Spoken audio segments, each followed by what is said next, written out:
Good morning and welcome to the virtual meeting of the Overview and Scrutiny Management Board. My name is Councillor Robert Parker and I'm the Chairman of the Board. Welcome to all members and officers in attendance today. The audio feed of this meeting is being broadcast by the County Council's website, and I would also like to welcome members of the press and public who are listening to our meeting online today. Anyone invited to speak during today's meeting should unmute their microphone and switch on their camera. Could you turn off your camera and microphone when not taking part, not participating? Due to technical issues, we will today be conducting roll call voting for the minutes and the pre-decision scrutiny items, which are agenda items 3, 7 and 8 on the agenda. The rest will be agreed by dissent using the chat function. If you wish to speak, please use the chat function and type speak as a comment. All officers and members are welcome to use the chat function. Requests to speak will be collated by the Vice Chairman, Councillor Ray Wootton. Nigel West, Head of Democratic Services and Statutory Scrutiny Officer, will indicate in the chat when a new item has begun. If you experience any IT issues during the meeting, please end the call using the red phone icon and rejoin the meeting using the link previously provided. If by any chance you do experience connectivity issues while speaking, please turn off your camera, as this may help. If you continue to experience IT issues, please contact Simon Firth, IT Engineer, for assistance. Can I also ask that members who are intending to leave the meeting or are returning to the meeting indicate using the chat function. Officers don't need to do so. Can we now move to the order of proceedings, please? Can I begin by asking Nick Harrison, Democratic Services Officer, to confirm the presence of all members in attendance at the meeting? Thank you, Chairman. Councillor Adams. Present. Councillor Mrs. Boquet. Present. Councillor Mrs. Brockway. Present. Councillor Kendrick. Present. Councillor Macy. Present. Councillor Marfleet. Present. Councillor Mrs. Newton. Present. Councillor Parker, I've got you. Councillor Pepper. Present. Councillor Strangle. Present. Councillor Ray Wootton. Present. Mrs. Megan Machin. Present. Ms. Sayer. Councillor Hill. Councillor Hill. Councillor Young. I think that was a present. Councillor Boothroyd. Present. Councillor Whittington. Present. That's all, thanks, Chair. That's lovely, thank you. Nearly a full house. Okay, if we could now move to the agenda that you've got before you. Can I begin by asking Nick to say whether we have any apologies for absence? We've got one apology from the Reverend Philip Johnson. Thank you. If we move to item 2, declarations of councillors' interest. If any member would like to declare an interest, can you please indicate in the chat now by typing speak. Councillor Watton, do we have any members who would like to declare an interest? Have you seen any? Chairman, none received. Thank you. Okay, so we've got no declarations of councillors' interest. If we then move to item 3 on the agenda, the minutes of the meeting of the last Overview and Scrutiny Management Board held on the 29th of October. Here we are asking to confirm, and I will sign the minutes of the meeting of the board as a true record. Can we go through this page at a time? If anybody wants to raise anything, then please indicate. We start with page 5. Silence means that you're accepting it. Page 6. Page 7. Page 8. Page 9. Page 10. Page 11. And page 12. Thank you. Do I have a proposer and seconder? Yes, Chairman, happy to propose the minutes of the meeting. Thank you, Councillor Watton. Happy to second those, Councillor Parker. Thank you, Councillor Macy. Okay. So, Back to you, Nick. Thank you, Chairman. Councillor Adams, are you for the minutes or against? For. Councillor Mrs. Boquet. I'll have to abstain because I was not present at the meeting. Thank you. Councillor Mrs. Brockway. For. Councillor Kendrick. For. Councillor Macy. For. Councillor Marfleet. For. Councillor Mrs. Newton. For. Councillor Parker. For. Councillor Pepper. For. Councillor Strangle. For. Councillor Wotton. For.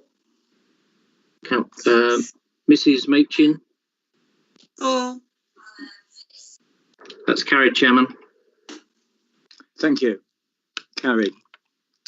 If we now move to the next item on the agenda, which relates to announcements by the Chair, Executive Councillors and Chief Officers, I'd like to begin with my own announcements. On behalf of the Overview and Scrutiny Management Board, I attended the meeting of the Executive on the 3rd of November and presented the comments from the Board on the Transformation Programme and Smarter Working Programme.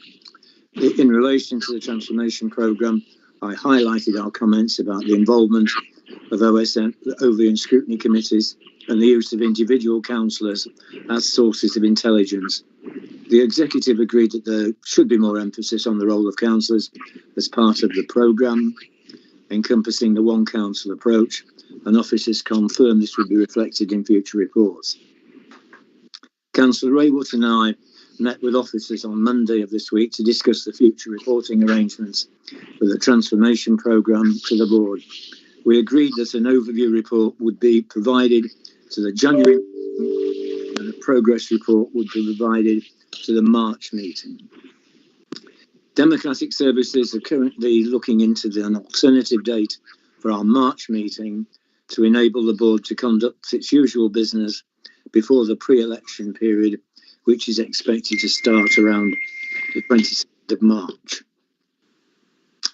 Okay, that's my my announcements. If we now move to Executive Councillor announcements, are there any Executive Councillors announcements from, first of all, Councillor Hill?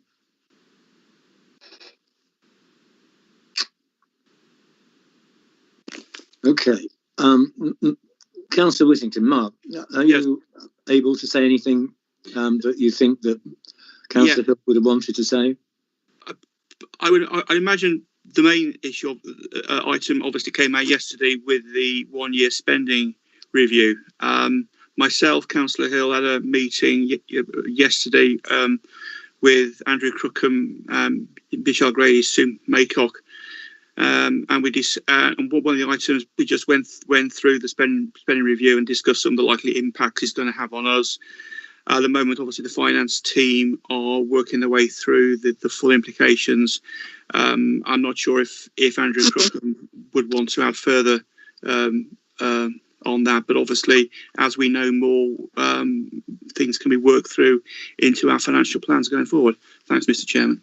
Thank you. Andrew, do you want to say anything briefly to tell us about the spending review?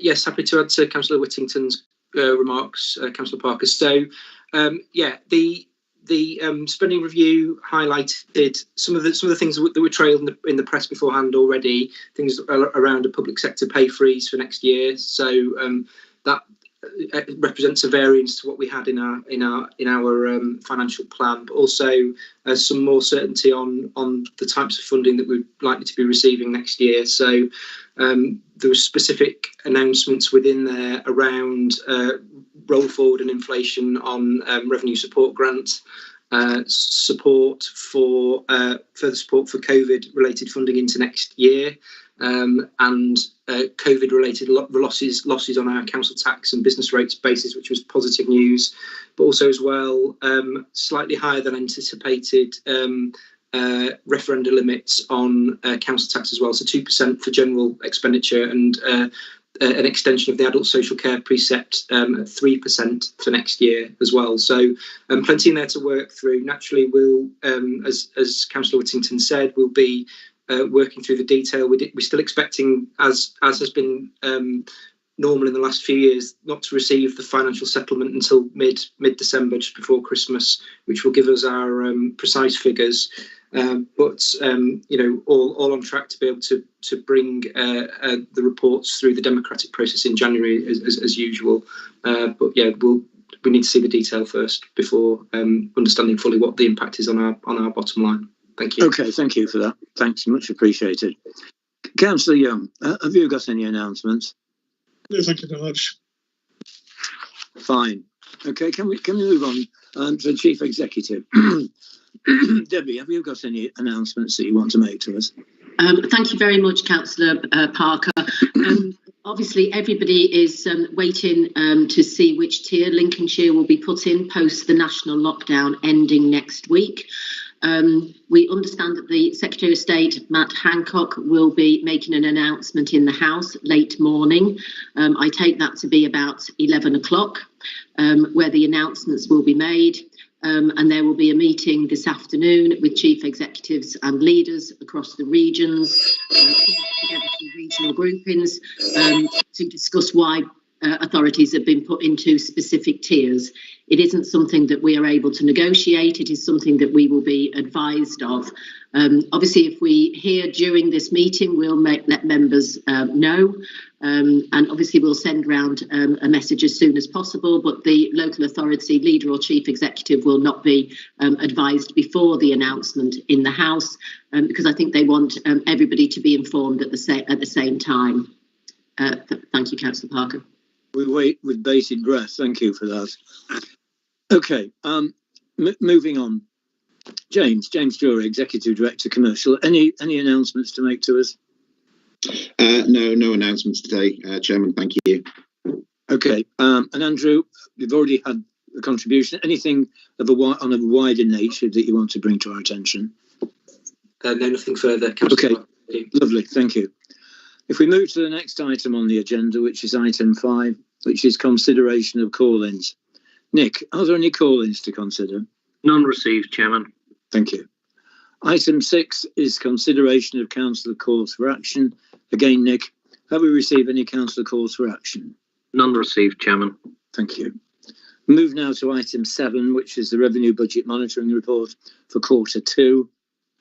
Pre-decision scrutiny prior to a decision by the Executive on the 1st of December. So we're contributing to the debate about the outturn so far of Quarter 2, which will be reported to the Executive. So can I ask Michelle Grady, Assistant Director of Finance, to present the report? She's going to be supported by Dave Simpson, Pam Clipson, Keith Boyd, Popperwell. Okay, Michelle. Thank you very much, Chairman. Good morning, everybody. So we're asking you to consider 2 reports this morning. The first one is the revenue report, which gives our forecast position for the current year and shows our activity up to the end of September. The report's broken down and also gives a view of the COVID spend and some savings in there as well. Gives a view of our financial resilience and progress on delivery of savings and the development fund initiatives. Page 16 of your report shows a summary table of our financial position and our financial forecast. And you will see that we're currently forecasting an underspend of 1.9 million, which is the yellow figure saying total excluding schools. This is a positive movement of 5 million. As you'll be aware, on the Quarter 1 report, we was actually forecasting an overspend on our service budgets of 3.5 million. So this is a positive movement, as we're now showing an underspend on our figure excluding schools. Some of the large movements from last year, I'll just highlight a couple of the large variances and movements from last time. So children's social care, the overspend on this area is reduced by 1.5 million. We're still forecasting an overspend on the specialist requirements on looked after children and cost of specialist placements of 1.9 million, but this is now being offset by additional grant utilisation and staff savings and COVID savings. That's bringing the overall overspend on children's social care down significantly. Children's education, the overspend on home to school transport has reduced by just under 500,000 to a forecast overspend of 1.2 million for the year. On the Place Directorate, the overspend has reduced from Q1 by just over £500,000. Waste Services, primarily mixed dry recycling contracts, are forecasting an overspend of £1.8 million, but this is being offset by a new forecast underspend on transport services of just over £1 million.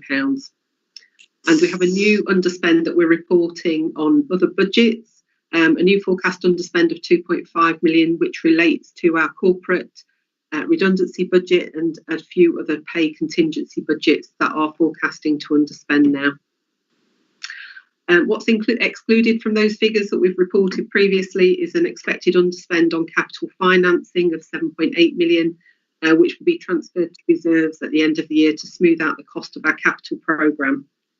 We're also showing a forecast overspend on the report of schools of £3.5 million, which relates to the high needs block and specialist provision around special educational needs.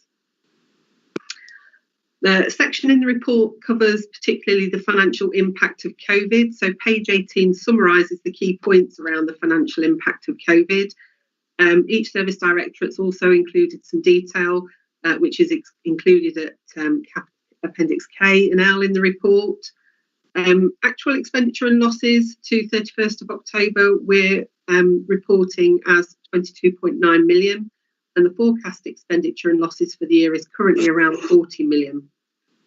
This was our reporting figure ahead of the most recent spike, so again we're keeping that continually under review. We've received to date 44.5 million of emergency COVID-19 grant from the government. We've also received additional support to cover losses of income through sale fees and charges. And we've received a number of specific grants as well to cover quite specific areas of cost. So, and some of the most recent announcements on those include winter support to children and families, notification of 2.2 million to come to us for that, and support to clinically extremely vulnerable group, just under £500,000, and the Contained Outbreak Management Fund of 6 million, which is also coming to us. You'll also see in the report, which was a specific question asked by a scrutiny committee with the Q1 report, that we've identified that we've made, or we're forecasting to make, around £4.8 million worth of savings on our business as usual activity related to activity that's not been happening because of COVID. And that's all included in the forecast figures as well. So at that point, I will hand over and as I say, my team are with me if we've got any specific service questions that we can help with, any other questions that we can help with.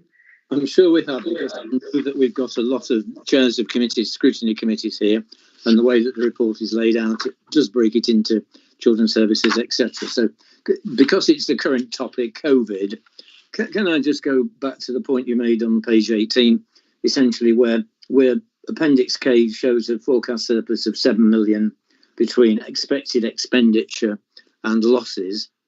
So at one point we were spending less than we were getting, but as you point out, the point is made that the rapidly changing situation. How would you assess the future in terms of likely income in relation to likely expenditure, given that we start off with a potential balance of 7.673 million?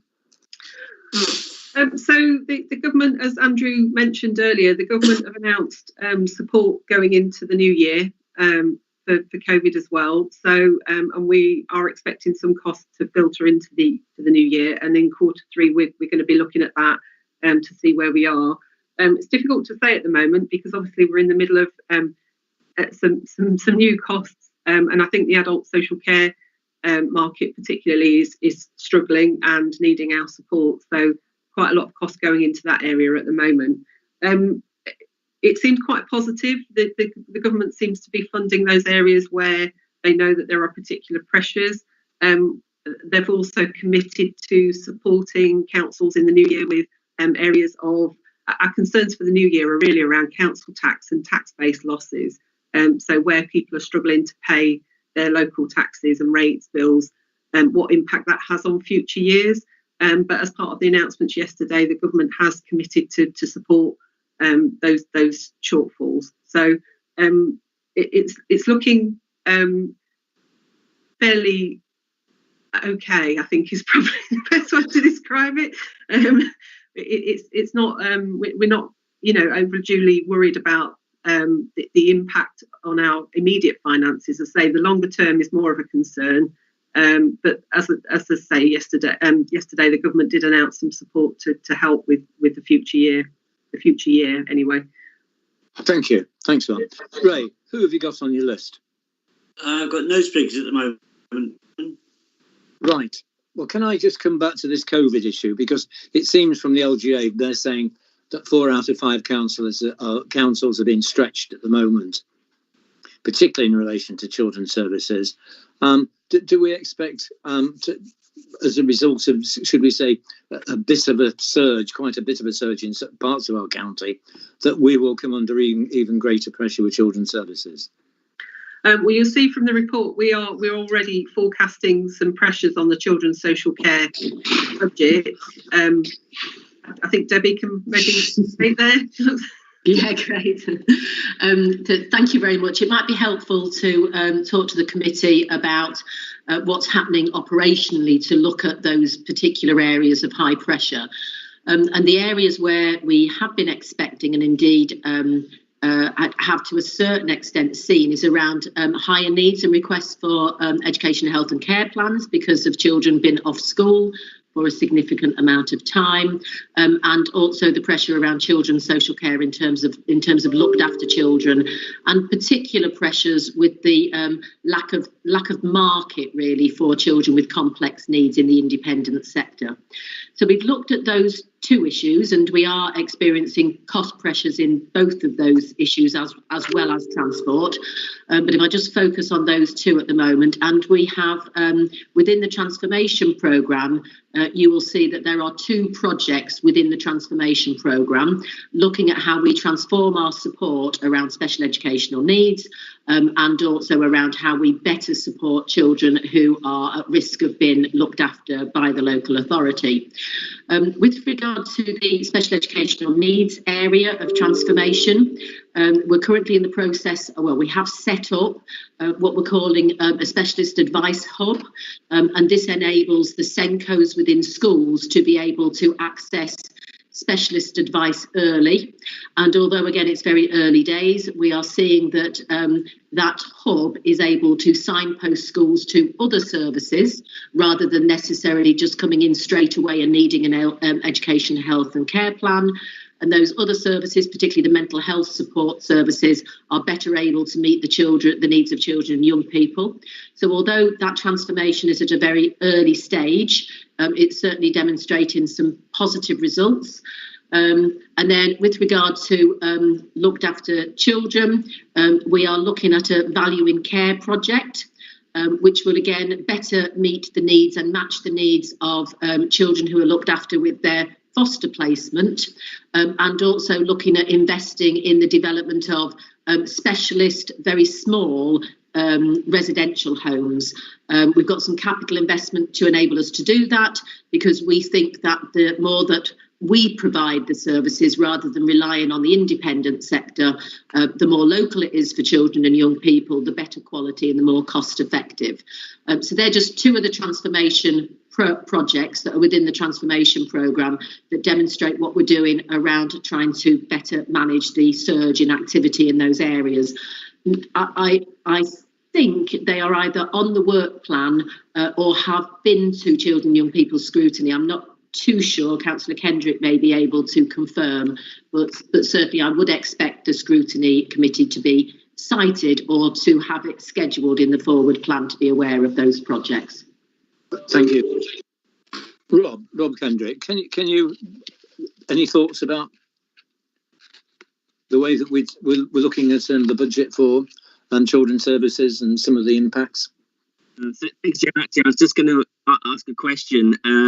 One thing that has come up at children's scrutiny is home to school transport costs, particularly with COVID, and at one point the possible sort of imposition, as it were, of regulations to the number of children that could be on a bus or a coach.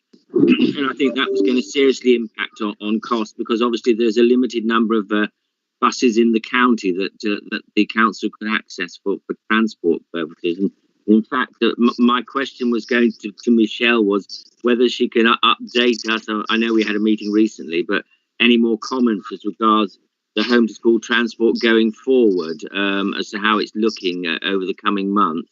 And the other thing, it's a perennial hobby horse of mine, I have to say, is cost of anything out of county.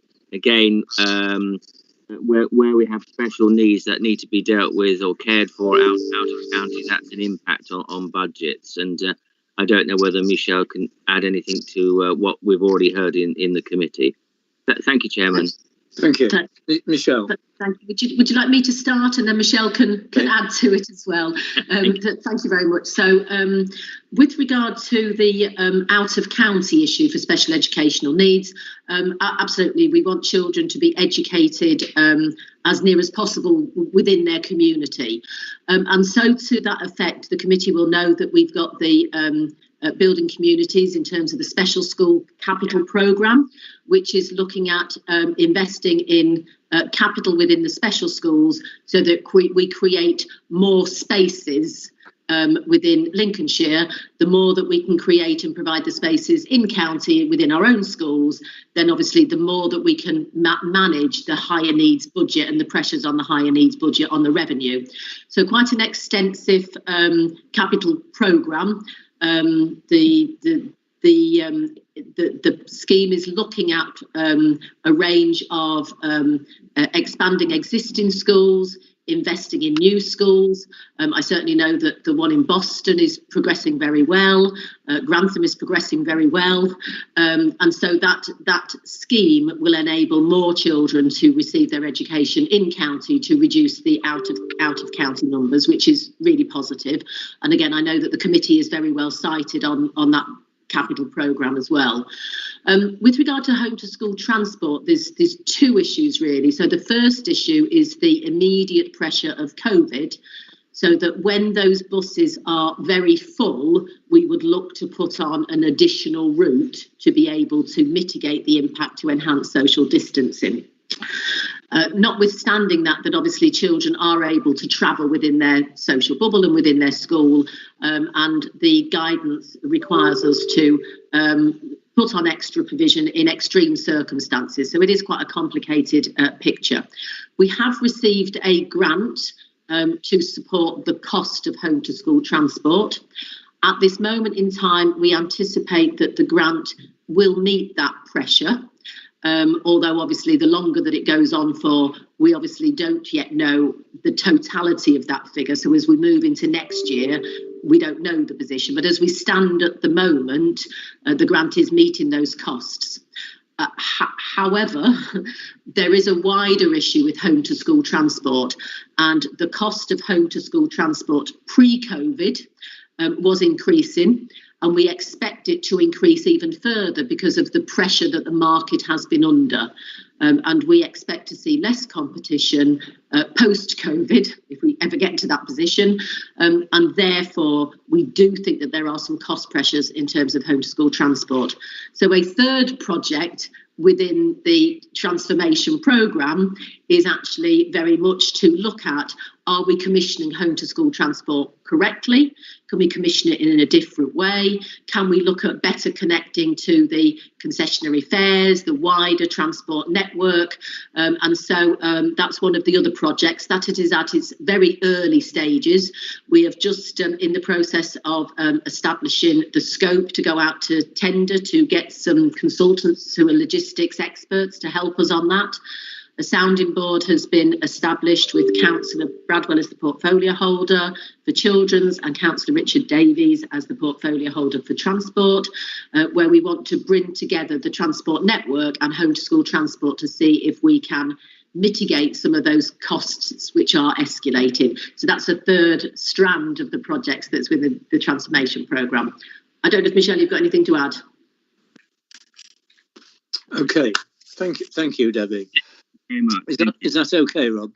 Yeah, I mean, it's this big unknown quantity of how things go forward as regards the impact of COVID, and as Debbie has said, you know, the the grant is holding up at the moment. It's just hopefully things will improve in the new year, and we won't have a cost pressure there that it can't be met out of the existing grant. So I hope hopefully things will get better, as they say. Thank you very much, Mr. Chairman.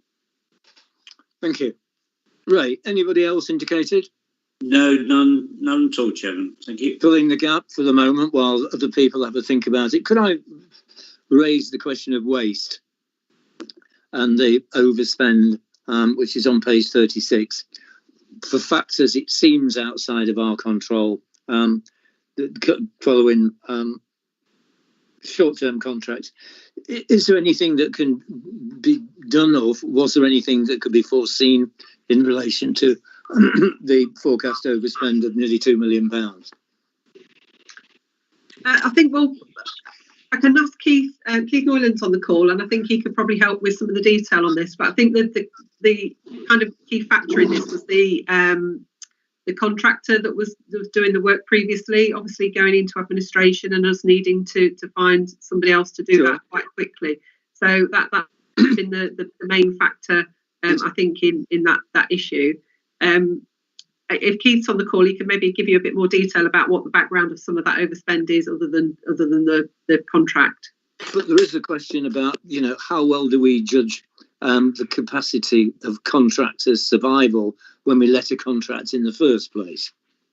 Well, we do financial due diligence on contracts that are of significant value. So we do the financial checking, making sure that they are have got liquidity to manage the cash flow of the contract, and that they've got sufficient trading records that suggest that they are suitable to contract with. But clearly, we're looking at financial information that has some time lag on it, and not always being able to see what's in the bank of companies through the year. So we get a snapshot of time at the end of their financial year, but not of their operating activity during the year.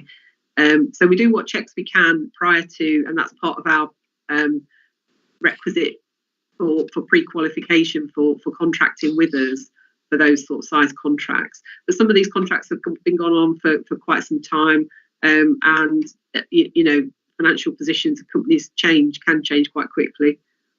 Okay, Keith, anything that you'd like to add in relation to some of the points that are being made?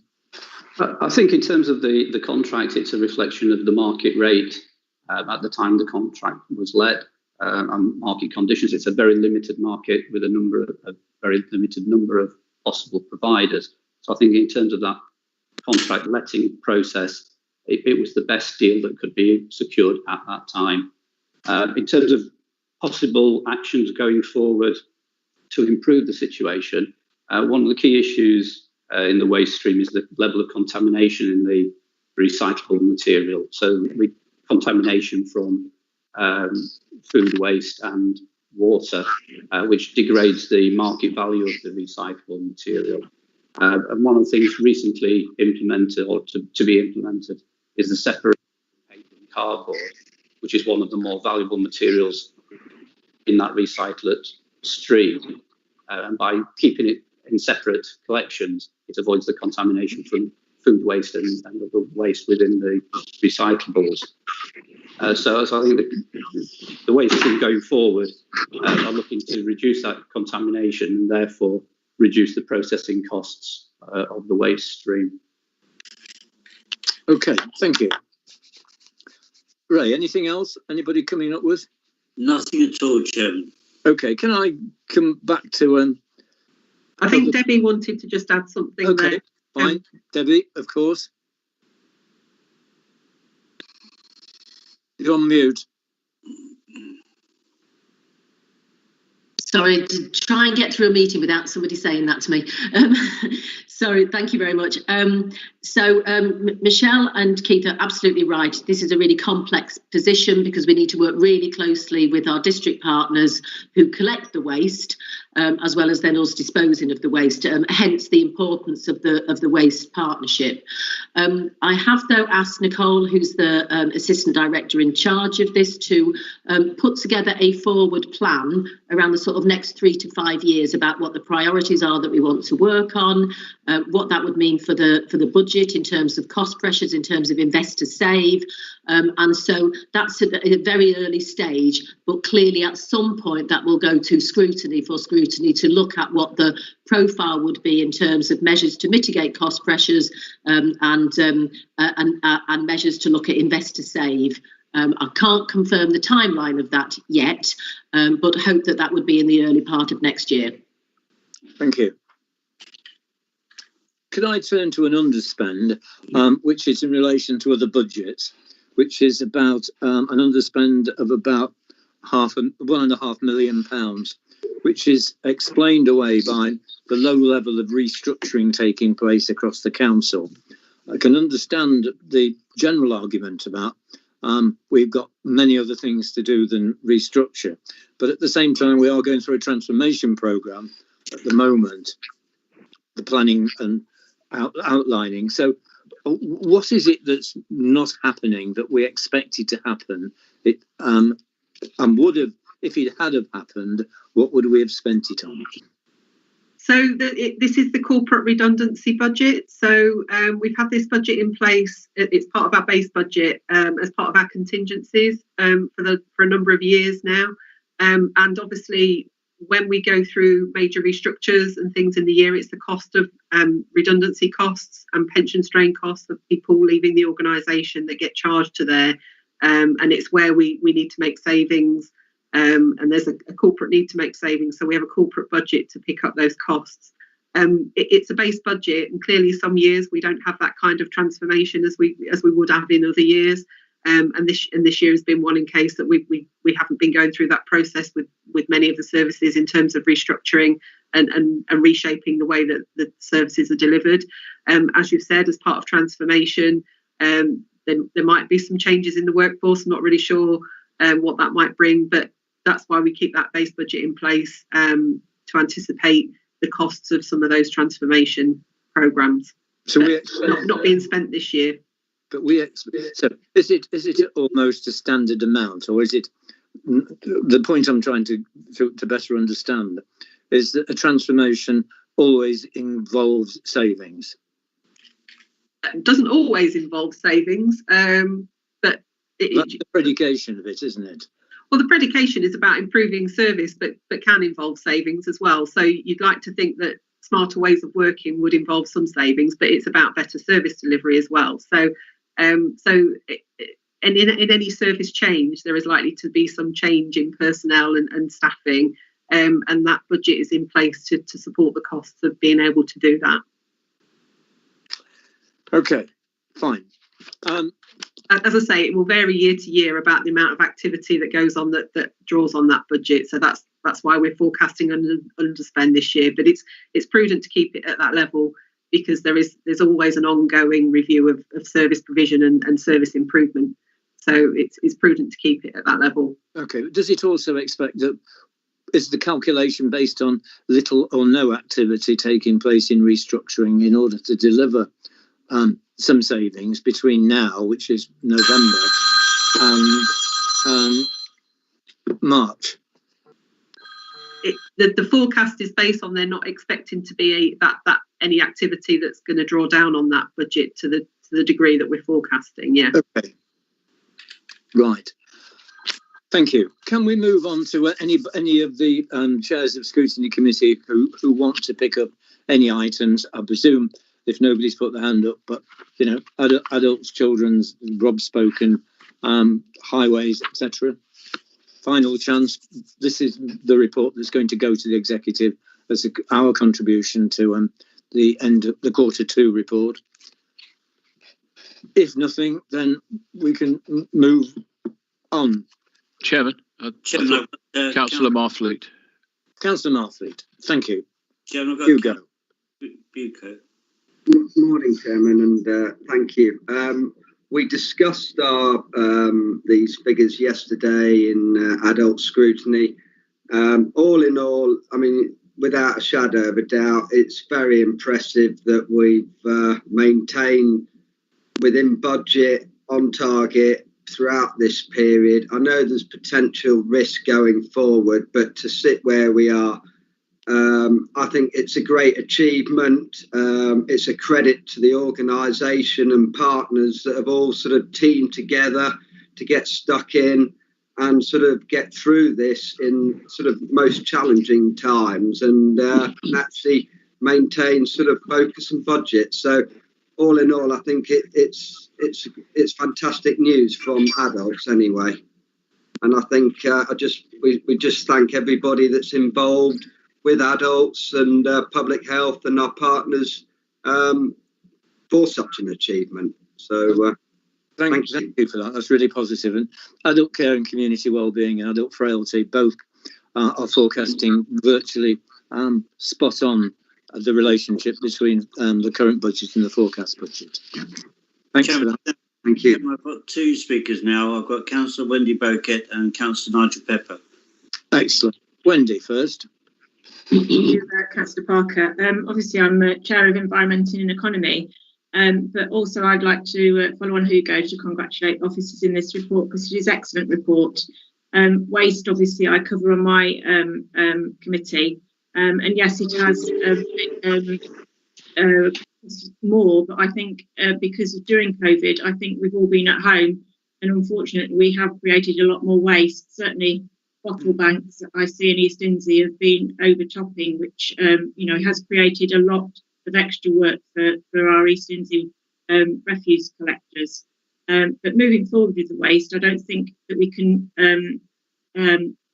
meet the challenges that's expected of us as a county if we don't spend more money. Obviously, the cardboard we've got to learn to separate that differently. We've got the food waste.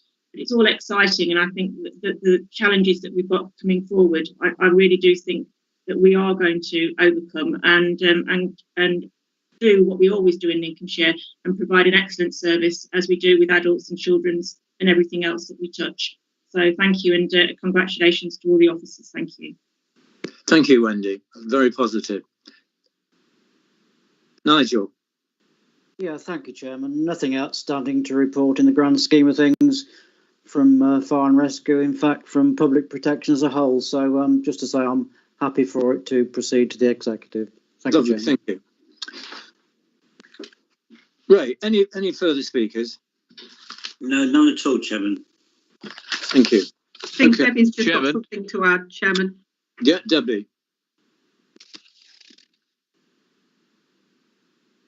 Debbie, speak. Can you put your microphone on? It's playing up. I keep pressing it and I think it comes off. So sorry about that. So it was really just to highlight something that Children's Scrutiny had asked for that members might want to consider. I mean, thank you very much for the very kind comments that chairs of scrutiny committees have made about their relevant services. So I know that at the most recent Children's Scrutiny, they received a performance report.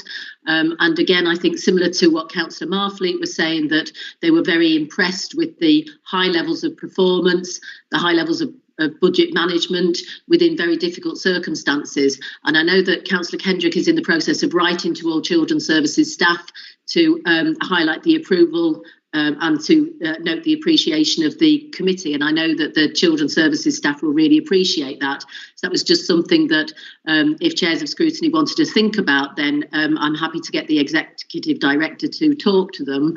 I just wanted to share something that was happening to see if you wanted to think about that. That's a really good point. I don't know if the leader of the council has written to all staff on a general basis, but certainly chairs of scrutiny particularly could seriously consider whether or not they could put something with the help of their executive directors. So that's something for us all to consider. Thank you very much. Yes, Councillor Martin Hill has written to staff. Lovely. Okay, thank you.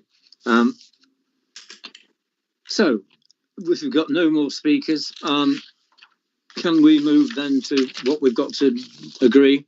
We're invited to consider the report, determine whether we support the recommendation to the executive as set out in the report, and that's a yes, no. And then secondly, agree any additional comments to be passed on to the executive in relation to this item. A number of members have spoken on that. So the recommendation is that the executive notes the current position on the revenue budget and decides on any corrective action necessary. And the comments have been recorded by the senior scrutiny officers to be passed on. Could I have a proposer and second to support the recommendations? Chairman, happy to propose. Thank you. Happy to second, Chairman. Councillor Brockway. There was a number of people came in there. I think Jackie managed to get her voice heard.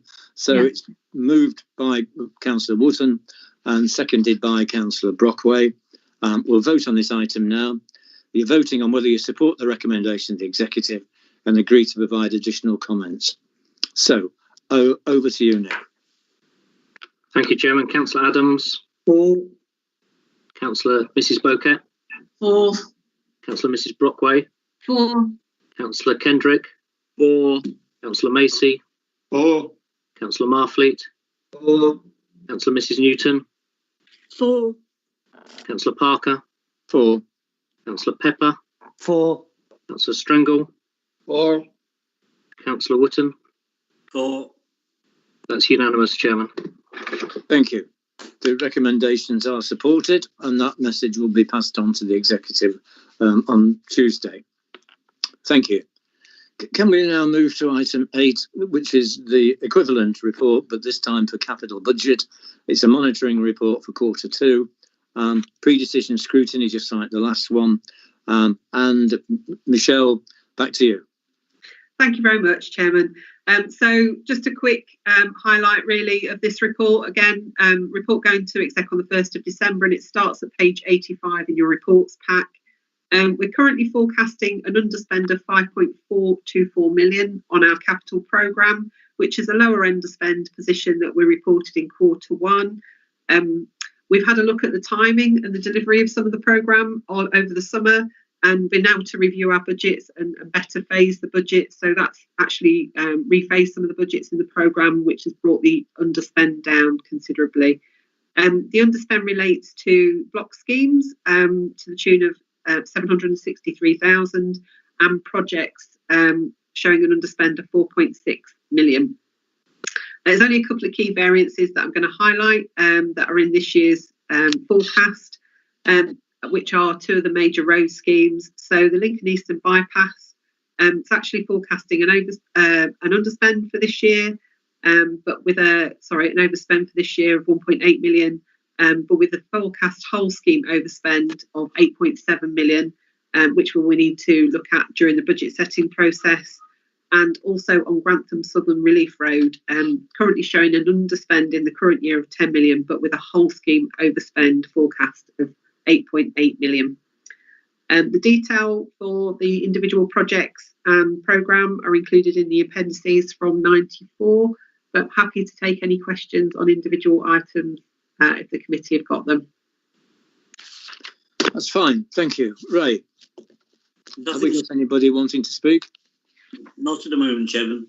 Okay, could I raise the question in relation to the 2 big road schemes, both coming in at an overspend of £8 million or so?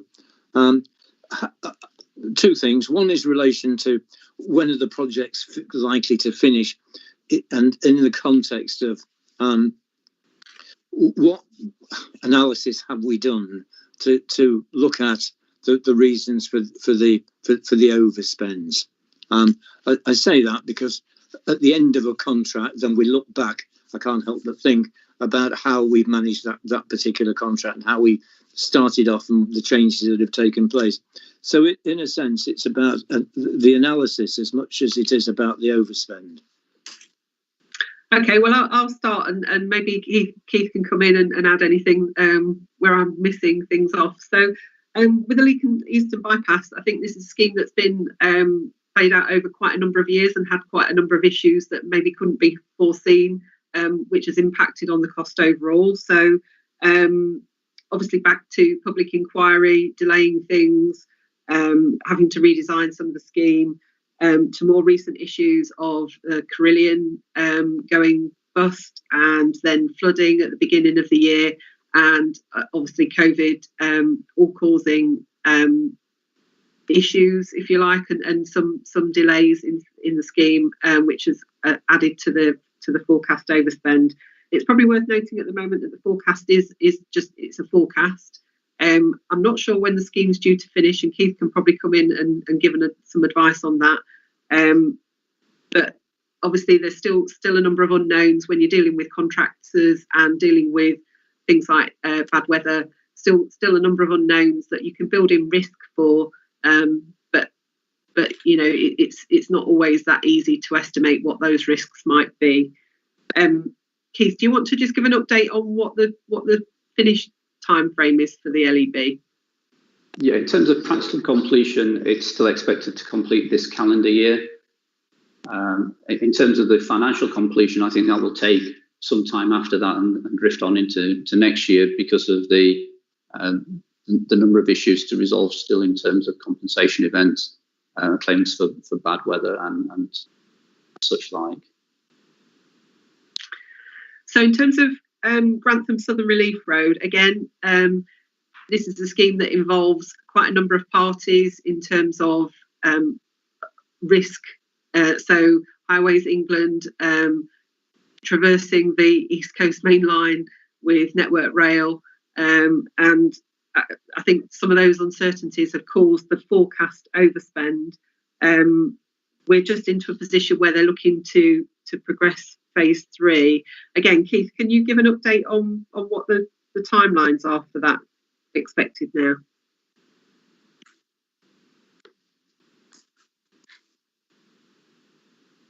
Is Keith on mute? So get my microphone to work. In terms of completion dates, I'm sorry I don't have those to hand. But the phase 3 of Grantham Southern Relief Road is just out to pre-contract engagements at the moment. So seeking a target price for the next phase of the contract. And in terms of the delays and cost increases, they've been largely related to delays from the COVID pandemic, particularly those from third parties in terms of diverting power and water supplies, sewers, and that sort of thing. So they're largely beyond control. I think the other thing to mention there is that there are these third parties that we don't have any choice about dealing with, so can almost hold you to ransom a little bit about their timing and cost. So as Keith said, there's utilities, Network Rail, Highways England all involved in that. So that does always create much more risk in the project than you'd maybe like. Thank you. What I was interested in from a finance point of view is not necessarily the amount, but the 2 or 3 things. The first is that I guess the forecast overspend has been increasing steadily, or it may not. It may not be a linear curve going upwards, because maybe we make savings for some reason. But it'd be interesting to know in relation to these reports, when it comes to an overspend, the relationship with the past. What was the overspend the last time with Q1 and for Q4 of the last financial year, to get some indication of what the overspend is relative to previous overspends? And secondly, I don't know if we've got in place a formal process at the end of a big contract that is the same time after time after time of a review of reasons and lessons learned. Now, perhaps you could help on both those. Could we have a Q1, 1, 2, 3 indication of overspends relative to now? I think that's pretty easy. But whether or not we, as a county council, and it isn't just about highways, it's about any project, do we have a formal process in place to review and consider and understand better lessons learned? I don't think we have a formal review process in place in terms of the finances. Individual scrutiny committees might get information back on particular projects, and I'm sure Highways Committee are getting information fed back on these major schemes as they progress. and children's will do around schools, which are our two big main areas of capital spend. In terms of the forecast, I can tell you that the LEB and Grantham forecasts have been the forecasting a very similar amount in Q1. I think the main difference has been from Q4, which obviously would have been the impact of COVID. So there were some concerns about the LEB forecast, and I don't know if you recall, Chairman, but I think Andy Gutherson brought back a note to Overview Scrutiny Management Board about the LEB forecast, because there were some concerns about the impact of the bad weather at the beginning of the year and what impact that would have. I think they was reassuring at the time that they didn't think it would cause overspends, but clearly there's been some discussion with the contractors since then about compensation events, and that's still being worked through from what I understand. Andrew wants to add something there, so I'll let Andrew add something there. Lovely. Andrew. Thank you, Councillor Parker. Yeah, just to add to what Michelle said, and in response to your question about the lessons learned, you'll recall that in the capital strategy last February that we've set up an officer level capital review group, which sort of aims to strengthen some of the governance matters around capital projects at officer level to then strengthen our reporting to you and executive in terms of the public side of reporting. And I guess you raise a very good point that lessons learned from major projects would probably a good thing for that group to look at to enable us to better inform you on some of the lessons learned around those projects, not least given the fact, announcements yesterday around a potential new southern relief road for Lincoln as an example. We will continue to face these big projects which will require us to learn from the past, as you say. So that's something for us to take away, I think, and maybe strengthen some of the wording that we have in our capital strategy around that. Yeah, and that's something we can discuss on Tuesday with the executive, at least to take their soundings as well. Fine. Anything else anybody wants to raise in relation to Q2 of the Capital Budget Monitoring Report? Chairman, I have Councillor Andrew Newton waiting to speak. Lovely. Councillor Newton. Sorry I kept you waiting, Angela. That's all right. It's okay. On page 89, on 1.23 and 1.24, each paragraph is sort of ended by saying Highways Management are currently developing plans with the management for this potential overspend from within the existing capital programme. So that's about the Lincoln Eastern Bypass and the Grantham Relief Road. What effect does that mean that's going to have on the existing capital programme on other sites or plans that we might have had? Is it going to knock them back or knock them out? So that's currently being worked through at the moment and will be part of the budget proposals that come to scrutiny in January. So when we set the budget for next year, we're going to have to look at rebalancing the programme, looking at where we've got new pressures or new schemes that need to go in and what that means for the existing programme. It might mean that we've got existing planned spend that hasn't yet been committed that we need to then review to make the whole programme affordable. But it is likely to impact on some other areas of the capital programme to be able to do that, to make it a sustainable, affordable programme. But that'll all come through as part of the budget proposals for next year's budget. Get Chantal from the phone up. Sorry, if I could just come back. Yeah, of course. They're both huge amounts, and we talk about bad weather last winter. Well, I didn't think it was too bad, the weather last winter, and so let's just hope it's no worse this year, because else we need to start writing our contracts differently, don't we? I think the contract relationship with the weather is something that's still being worked through and definitely being challenged. Because contractors do build in cost for their own risk around bad weather and things like that. So that's something that's being worked through. It was particularly wet. We had quite a bit of flooding. You recall the Wainfleet scenario at the beginning of the year. So we had quite a lot of flooding, and I think that's what's caused the problem with the LEB in particular. Okay. But we, it's a risk that there's an amount of risk built into these forecasts for these large schemes, but not all of it can be anticipated, maybe. Okay. Certainly, we've given highways and the overspend a good discussion. Anything else anybody wants to raise about anything else? Sorry, Chairman. Councillor Adams, I have put my name in the chat box. I don't know whether it's got through. Sorry, Bob, if you've been kept waiting. No problem at all, Rob. Thank you for bringing me in. It's a case of these highway projects again, and in particular reference to the Grantham Southern Relief Road, Chairman. Do we do a risk assessment in relation to funding coming from other developments? And I'm thinking particularly of the Southern Relief Road. Funding is very much dependent on homes being built on particularly Rectory Farm, particularly Spittlegate Heath, and so on.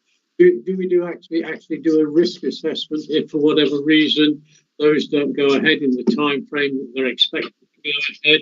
And I understand the Relief Road at Grantham is anticipated for completion sometime back end of 22, early parts of 23, which is a long way ahead. And there's a big gap there between the underspends of 10 million now and the anticipated overspend of 8 million. That's a gap of 18 million pounds in a couple of years, within a couple of years. So what is the risk assessment done on the impact of other developments not being completed in terms of it affecting the completion of particularly the Relief Road? Thank you, Chairman. Sure, thank you. Who's going to well, I'll start, see if anybody else can chip in if they need to. So in terms of Section 106 agreements, clearly they are a very key factor and very key to the purpose of the road being there in the first place. We're reliant on developers working with the district councils to deliver planning around those. So we are, there is quite a risk in terms of timing of some of the contributions that we receive. For that reason, we plan to forward fund the road and make sure it's sustainable and affordable within our remit of effectively borrowing up front to fund the road in case of delays in Section 106 contributions coming in. So the risk is minimal in terms of our affordability, but clearly there is an expectation that those Section 106 contributions will be delivered, but very much in the hands of the developers and planners around the timing of that. So we make sure that we have affordability in our own revenue budgets to fund the road being built through borrowing to overcome that risk. Thank you, I don't know if that answers your questions, Councillor Adams. Gives a bit of comfort, Michelle, yes. Okay, thank you. Right, well, that's a step forward then. Okay, right. Great. Anyone else? No further speakers, Chairman. Okay. So we've had our discussion, pre-decision scrutiny prior to decision by the executive. So what we've got is two proposals. One, to consider the attached report and to determine whether the board supports the recommendations the executive has set out in the report and agree any additional comments. Okay. So do we agree to note the position on the capital programme and decide on any corrective action necessary? And do we agree to pass on the comments of the board's discussion to the executive? Can I have a proposer and a seconder, please? Move, Chairman. Thank you. Who was that? Sorry. Bob Adams. Rob. Right, sorry, Bob. And the seconder, please. Yeah, happy to do second that, Chairman. Thank you, Councillor Wotton. Okay. We vote on it now, voting on whether you support the recommendation and agree to provide the additional comments. So over to you, Nick. Thank you, Chairman. Councillor Adams. For. Councillor Mrs. Boquet. For. Councillor Mrs. Brockway. For. Councillor Kendrick. For. Councillor Macy. For. Councillor Marfleet. For. Councillor Mrs. Newton. For. Councillor Parker. For. Councillor Pepper. For. Councillor Strangle. For. Councillor Wotton. For. That's unanimous, Chairman. Thank you very much. We'll capture the comments and I'll discuss these with the executive on Tuesday. Thank you. So if we move now to item 9, COVID-19 update, a report from Dan Quinn, Assistant Director. Over to you, Dan. Thank you. Good morning, everybody. I have agenda item 9 this morning, which is page 125 of your packs.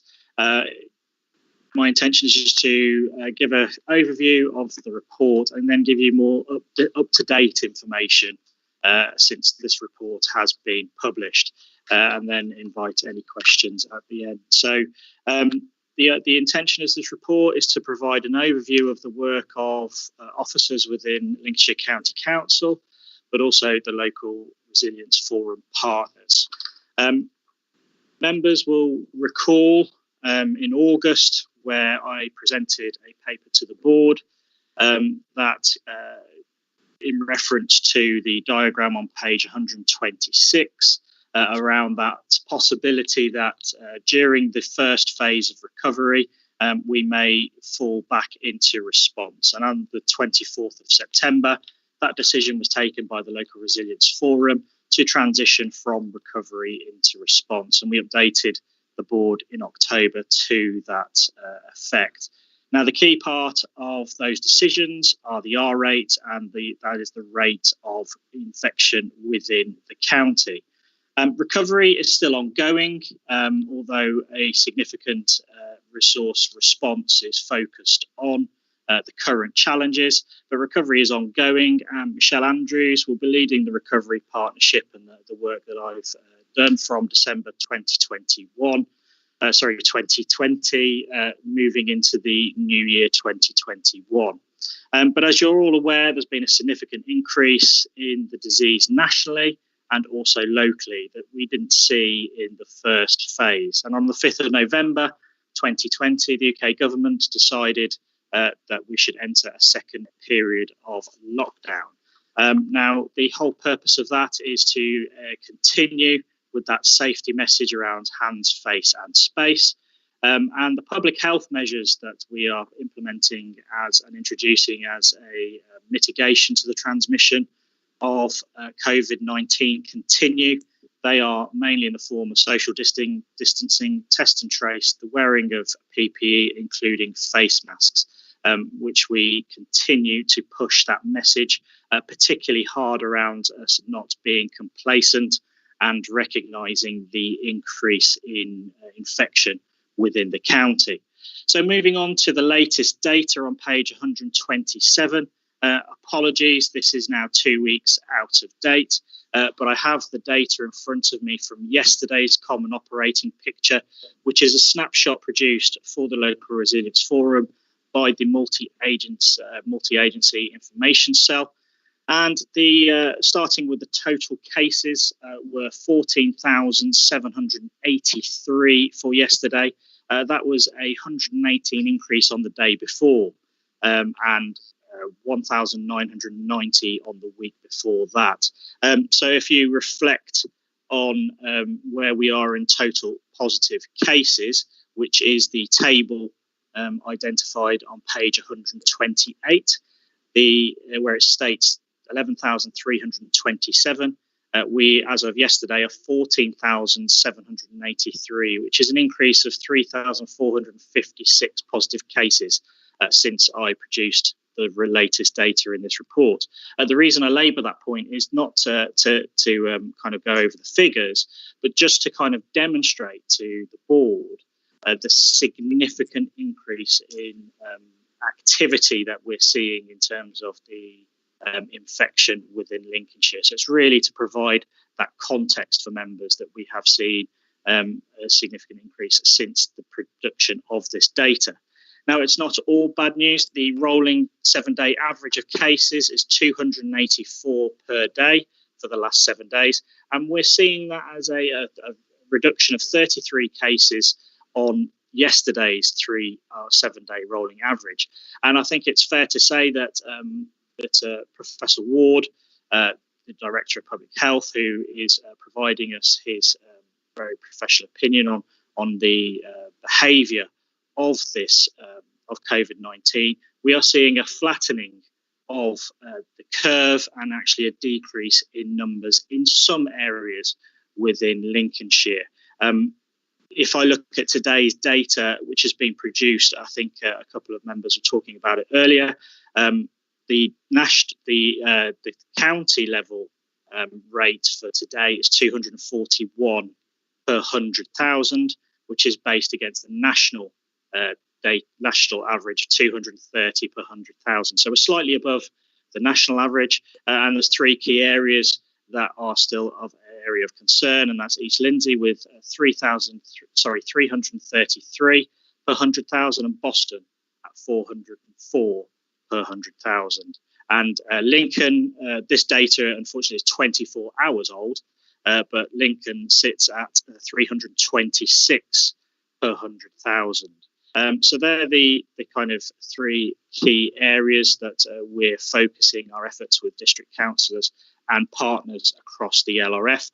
Some good news as well is that in terms of university, so the University of Lincoln had 0 positive cases yesterday, although they do still continue to have 685 students isolating. And across the last 7 days, they have 47 positive cases. So I appreciate there's a lot of data there that is moved on significantly since the production of the report. But I think it's showing a levelling off of infection within Lincolnshire, which we hope to see to continue over the coming days. In terms of the death table on page 128, as of yesterday, we had a total number of Lincolnshire COVID-related deaths reported within 28 days of a positive COVID test at 485, which is an increase of 15 over since the previous day, and an increase of 72 in the last 7 days. So although we're seeing a flattening of the curve, flattening of infection, we are still experiencing fatalities due to COVID-19, which we've seen. In a hospital setting, we currently stand at 268, which is an increase of 12 on the previous day and 46 over the last 7 days. So that's kind of a snapshot of the data that we have. We also have numerous other data that we're using with the MAKE and public health colleagues, and I note and appreciate their support in pulling this data together. A lot of work going on by the teams. Some other interesting data for your information, that we have 123 education settings with outbreaks, but we have seen a reduction in the previous 24 hours of single cases within education settings, which is also positive. And I reflect again that positive news from University of Lincoln of 0 positive cases. In terms of testing, Lincolnshire Showground for the week from Tuesday the 17th to Monday the 23rd of November conducted nearly 3,000 tests, well within its capacity, and local testing sites at Gainsborough, University of Lincoln were in excess of 600 tests, and mobile testing sites at Grantham and Spalding completed almost 1,000 tests for that period. Chair, is it worth me pausing there for any questions on the data? It's a good point. Sure. Right. Anybody wants to kick off? Any indications, Ray? Not at the moment, Chairman. Okay. People put the hands up. Chairman, 2 have just come online. Councillor Wendy Bocock and Councillor Rob Kendrick. Okay, Wendy and then Rob. Okay. Thank you, Councillor Parker. Hi, Dan. Thank you for the report. It's really informative. As you know, I'm from East Lindsey, so we've had a huge problem here, and I've been working with Michelle Howard, obviously, in my role as district of housing and communities, and we have had a huge problem, especially with caravanners not being able to have anywhere to live. They haven't got a main address, so that's been our main challenge here. But I know we have got a testing site here now coming in the next couple of days, but the testing sites, that is our problem, I feel, here. We haven't had anything on the coast. It's a huge distance to travel when you're going on buses, and you can't go on a bus if you've got a potential case, if you feel ill and you think you've got COVID. And I think that's been one of our major problems this side is getting tested and tested quickly. But no, I'm pleased to see the data of the numbers are going down. And onto your bit of homelessness, that's just the bit that I just want to bring on page 130 is warming centres. I don't quite like the idea of warming centres. I don't know where that's come from, but if you can let me know after the meeting where that's come from and what it's all about, because I'm passionate about homeless and rough sleeping, and I'm helping to try and with the districts to try and conquer this. We certainly are doing Instead-ness, but I wouldn't want to see a lot of warming centres about. But we can talk about that after the meeting if you wish, if it's something that you need to get up to date on. Yeah, that's thank you, Councillor. That's something I'll take away and feed back into the tactical coordination group, and because this is information that's gleaned from tactical level, so that will be through district partners as well, updating us on that. So I can come back to you on that. That'd be absolutely fine. Thank you. Over to you. Sorry, who's speaking next? Sorry, Rob. Yep, Rob, thank you. Thank you, Chairman. I noticed in the report there's reference to a change in the methodology of recording COVID-related deaths. I've always been a bit puzzled by this, because I understand, correct me if I'm wrong, that sadly, if people are recorded as dying with COVID-related death, it means they could have some underlying terminal condition, which also finds that they're tested COVID positive, and that COVID is recorded on the death certificate. But I noticed it says in the report there's been a change in the methodology. Does that mean now that there's been a separation from those people who are what you might call a sole COVID case, and those who sadly have got an underlying condition and also have COVID? I'm not quite sure what that means. So I think the point I was hoping to make is to highlight the point that the previous way it was recorded. If you remember back, probably in June, July, we were in probably around the 50,000-60,000 mark around fatalities. Central Government and Public Health England and other colleagues within the kind of coronavirus response changed that methodology. So since then, we did see an increase locally through that change in data, but there's been no recent change. This is against that change previously, which on the 31st of August. And I make that kind of reference to the government database in terms of deaths. So the one that I get, the bit of data I gave you around the total number of Lincolnshire COVID-related fatalities reported in 28 days is reflective of that national data that could be found at that link. So hopefully that clarifies that point, Councillor. Thank you. Okay. Anybody else, or should we continue then? Dan, do you want to continue after page 128? No further speakers, Chairman. Thank you, Chair. So moving on to section 3, which part of the request of this report, I mentioned earlier that we've moved from recovery to response. So part of this report was to give the board an overview of the activity that's being carried out in the response phase since 24th of September. And what I've tried to achieve here is just give you an overview of the structure, which can be found in Appendix A, and a flavour of some of the activity that's carried out in the cells. So this activity was from approximately 2 weeks ago, and what I will endeavour to do is update you from this week's activity as well as we go through.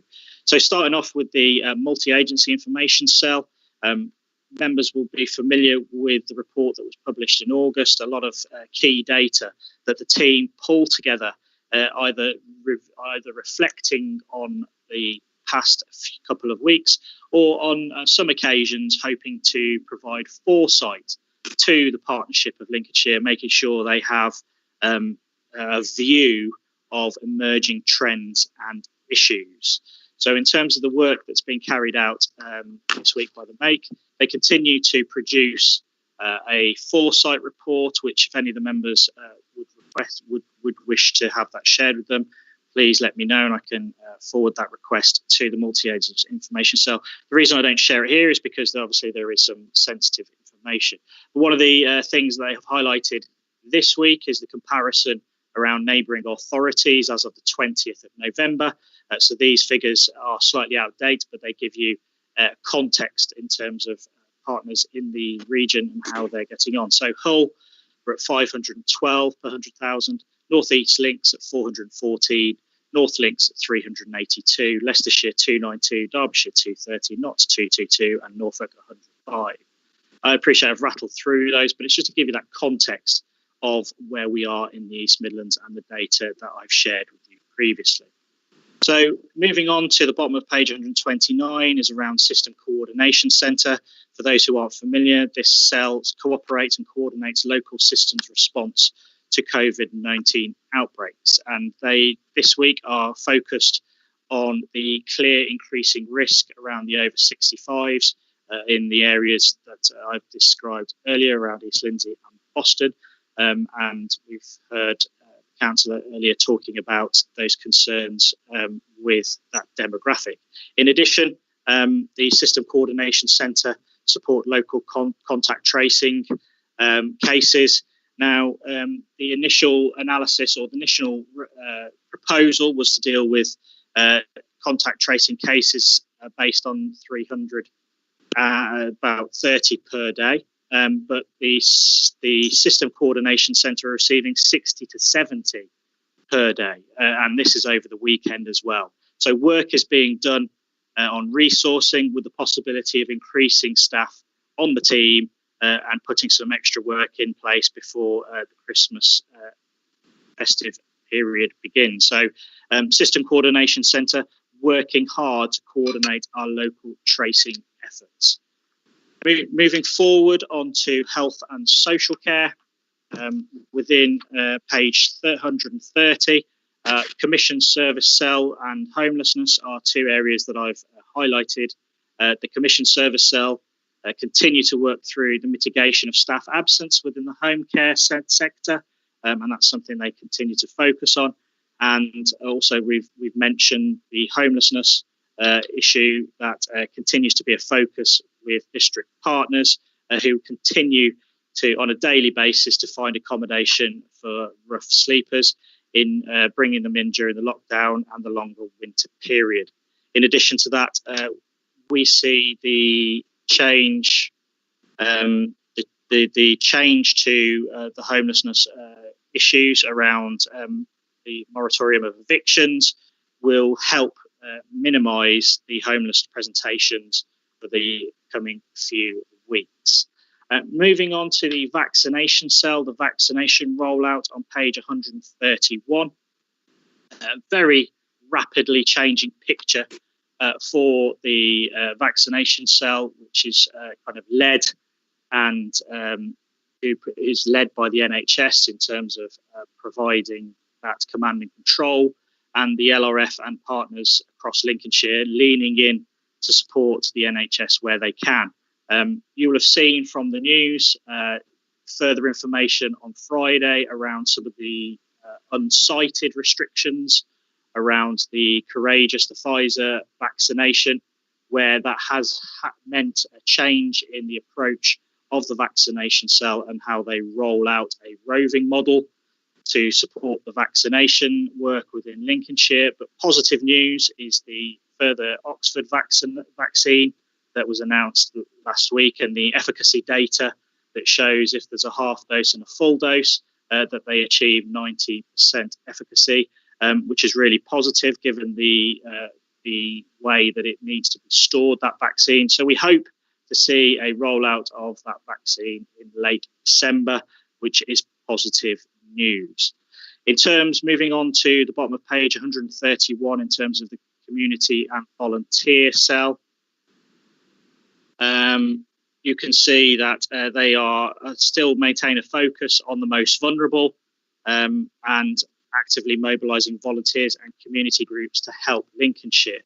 This month, they've had a focus on the emergency food provision, volunteer coordination, supporting test and trace within the county, and winter payments, which have previously been discussed. Moving on to page 132, mortality planning cell. The update there is good news. We have seen this week better capacity in hospital mortuaries over the last week, which has seen a reduction on the pressure in terms of mortality planning. And it's worth noting that the webinar for funeral directors and crematoriums last week had a really positive turnout, and it was felt that it really helped in terms of comms and supporting that sector within current COVID challenge. Just onto the top of page 133 in terms of education, engagement and compliance cell. As you'll all be aware, as I think the Chief Exec mentioned, we're waiting on the outcome of the tiered system, and I'm not able to see the chat as I go through, but I can see things flashing up there. So hopefully we'll have time to understand that better. But in essence, the compliance team are waiting on that output from the statement from this morning, where they'll use that preparedness that they have put in place to support that. Business economy, I will just cover warn and inform before I pause and hand over to Justin Brown, who will take us through the business and economy update before coming back to me in talking in further depth that exit strategy.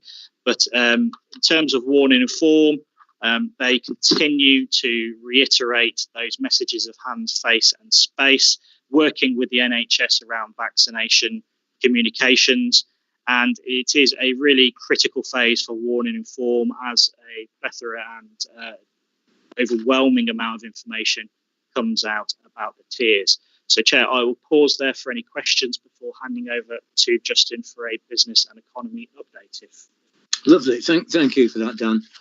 We're looking at LRF activity and stuff like essentially homelessness, vaccination. So pages 129 to 131. Have we got anybody who wants to speak, Ray? Yes, Councillor Jackie Brockway, Chairman. Fine. Jackie. Thank you very much, Chairman. This is ever such a useful document. Thank you, as are all the documents today. Actually, very good quality stuff. I just wanted to mention that I was reading some information about this, some background reading, and there's concern about the way the supermarkets are effectively turning into super spreaders. That is the highest level of spreading, according to the data I looked at, followed by secondary schools and primary schools. Now, I think the stuff that we've got in place to mitigate spreading as far as possible is really good. But I also picked up another bit of data which I thought would be useful, which was encouragement for people to have their flu jabs as quickly as possible, because with the COVID vaccine coming online, it seems that there's got to be a space of 28 days between the two. And I wondered if it would be possible to check the accuracy of that information and, if possible, to get it out there. Because obviously, if that's right, and I think it is, then we need people who need their flu vaccines to get them so that they can then have their COVID vaccines as early as possible. But thank you very much for the very helpful way this is laid out. Thank you, Chairman. Lovely. Thank you, Jackie. Any comments, Dan? Yes, so if you refer to page 134 within the warn and inform cell, I recognise that the councillors' concerns, they have been discussed at TCG, Tactical Coordination Group, and SCG, Strategic Coordination Group. Bullet point 3, vaccination communications is a large issue with media interest. It recognises that exact point, councillor, that we need clarity of information for the communities of Lincolnshire to fully understand the expectation. So picking up on the supermarkets, we recognise that the engagement and enforcement cell recognise the lack of adherence to the guidance and the kind of social distancing. And there's been a big push within our warn and inform cell to kind of push the message around the community's responsibility as well, to make sure that they maintain social distance. They use the kind of hand sanitizer when they go in. So we're pushing that message, and we're working very closely with NHS communications to get that clear and consistent messaging out around the flu and the COVID vaccine, because it's all very confusing and changes on a daily basis. So we recognise that, and the teams are working really hard to provide that clarity, although it is a challenge given the rapid nature of the emerging issues around vaccines and flu. So but thank you. We do agree and recognise that as well. Okay, fine. Thank you. Any other speakers, Ray? None at all, Chairman. Thank you. Okay. Thanks for so that. If I could hand over to Justin first, and then come back to carry on with the rest of the paper. Yep. So, impact on the economy, Justin. Okay, thank you, Councillor Parker, and thank you, Dan. So we attached an appendix to the report to give you some information which we took to Environment and Economy Scrutiny Committee earlier this week, partly about the impact on the economy and partly about the steps that we have taken and will be taking. So we have a business and economy working group, and one thing I would say is that it's really strengthened the relationship with Chamber of Commerce, Federation of Small Businesses, CBI and local government. That's been quite a positive outcome and something I hope we can build on into the future. If I can ask you to look at page 140, there are a group there of 5 impacts on the economy of COVID as it stands at the moment. Rising unemployment, and one of the things that we are particularly concerned about is that the number of people who are who had part-time jobs are people who have generally lost those jobs, and that is causing us a concern. A tightening labour market, so the number of jobs that are available remains at a reasonable level, but of course with more people applying for jobs and the jobs being spread across the whole of the county, that produces a challenge. And we see that as particularly a longer term challenge for young people who do not have qualifications. We're seeing reduced business investment. We're seeing that in terms of very, very practical examples of things like village shops being unable to fund perspex screens, through to manufacturing businesses being unable to invest in their growth. So reducing business investment. And one of the things I think is important for the county council is that as we work with private sector partners, if they are unable to invest into future technology, future ways of working, then that affects our productivity. Digitisation has happened rapidly. If it's anything from committee meetings being delivered through Teams, through to entirely different ways of shopping, entirely different ways of working, and that's starting to create a little bit of a digital divide that we are concerned about. And we recognise that some areas will have a more significant impact than others. So all the analysis is showing us that coastal Lincolnshire in particular is at risk. But if you do see a handful of small numbers of redundancy in particular market towns, together they would have a significant impact. So we are seeing a number of emerging economic impacts, and the announcements from the Comprehensive Spending Review yesterday was suggesting that at best we will see the economy back to its pre-COVID situation in Q4 of 2022. So quite a long-term concern for us.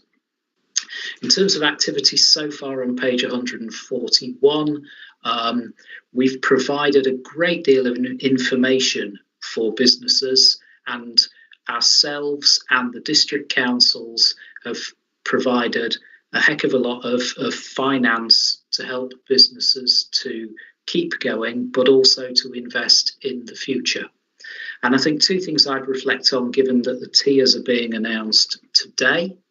The first one is that we will have to step up overnight in terms of providing extra information to businesses about what the tier status means.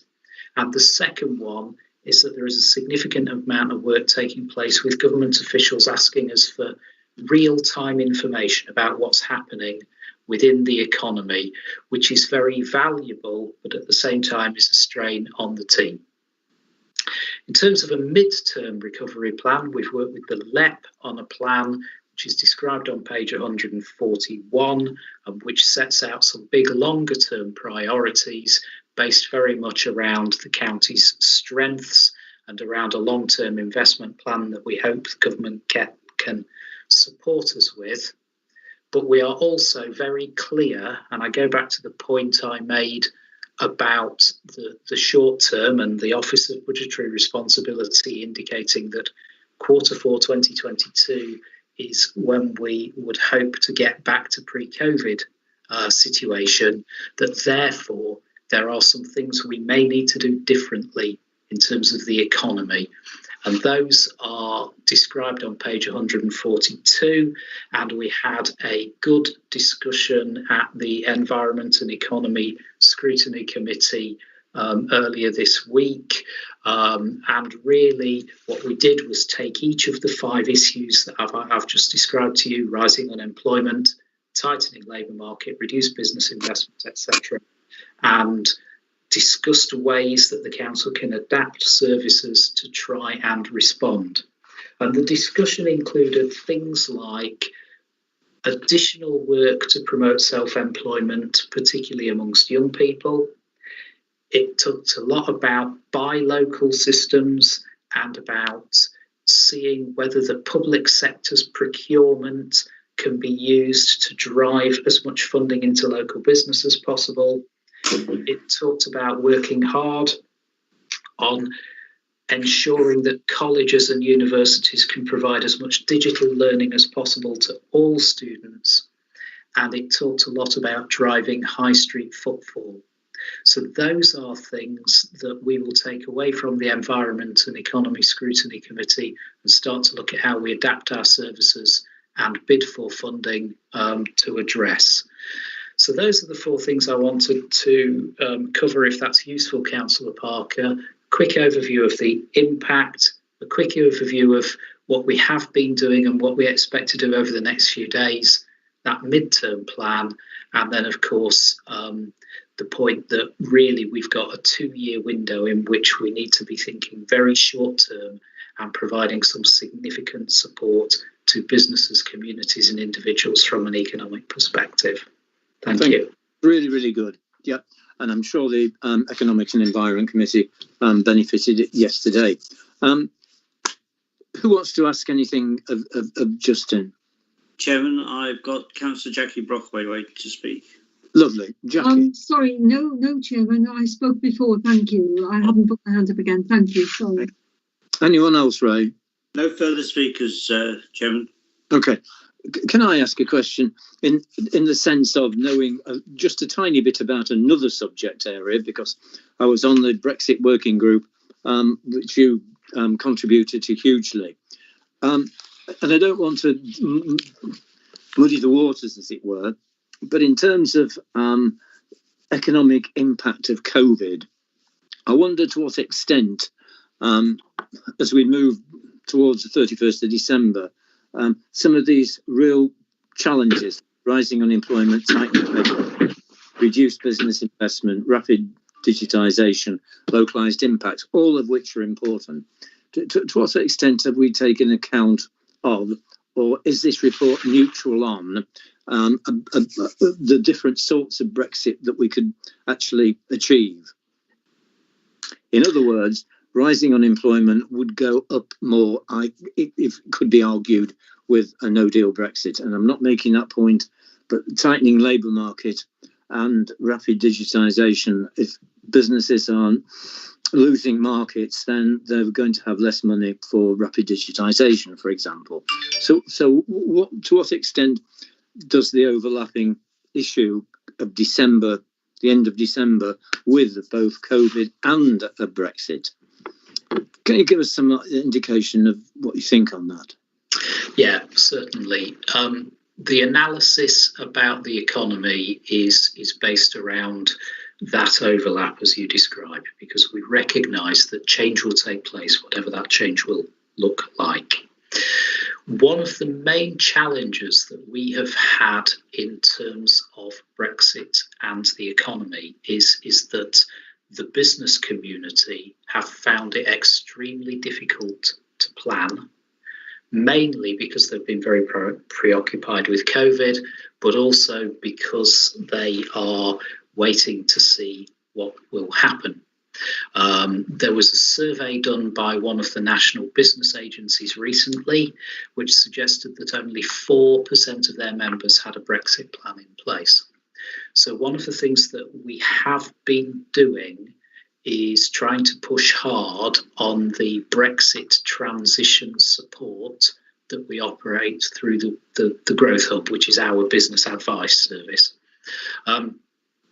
We're nervous about the ability of businesses to plan, and therefore we have commissioned a telephone line in which we will be pushing the message out to the right sectors, the right businesses who we believe would benefit from our support. And we are monitoring the progress of that helpline on a weekly basis to ensure that it is helping us to get out to people. We do operate a weekly webinar on matters of Brexit, and the government have funded 3 business advisors who are on the ground working on Brexit plans for the business community. So what we are focusing our effort on is trying to help to tackle the changes that will happen as a result of Brexit. But we have recognised in our economic modelling, as described in the paper, that Brexit is one of several issues which is affecting the overall economy at the moment. Okay, that's fine. Thank you. I appreciate that. Okay, anybody else want to ask anything of Justin? Yeah, Chairman, I've got Councillor Mark Whittington. Lovely. Mark, over to you.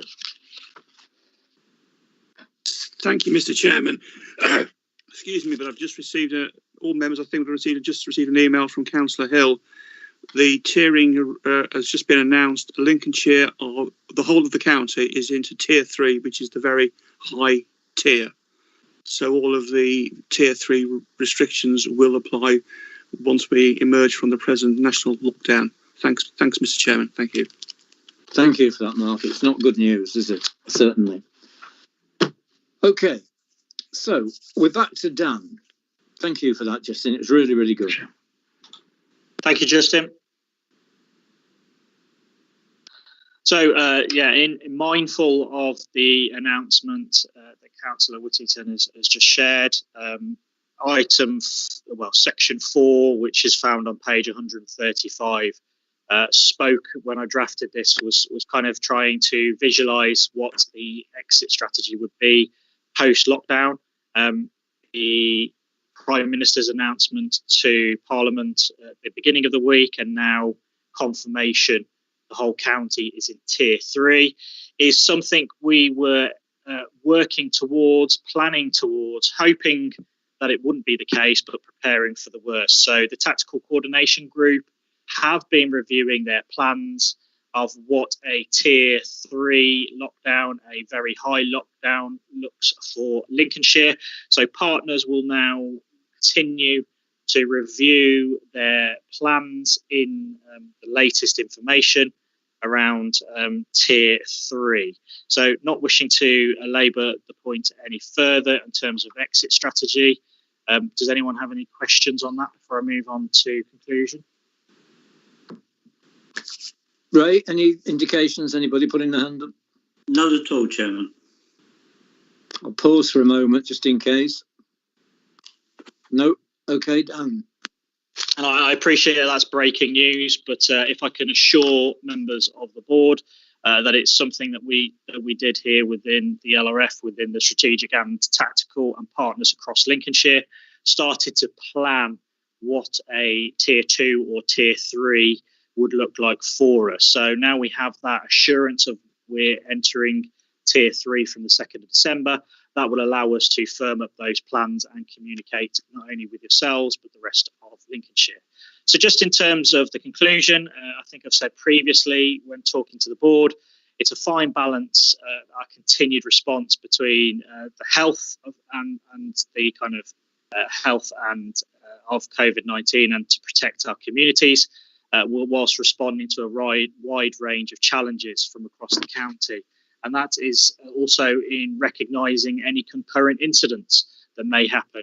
Reflecting on Councillor Parker's question around Brexit, it's a consideration as a concurrent incident whilst we manage COVID, but also a flooding or some other kind of severe weather event is something we give consideration to and how we'd manage it.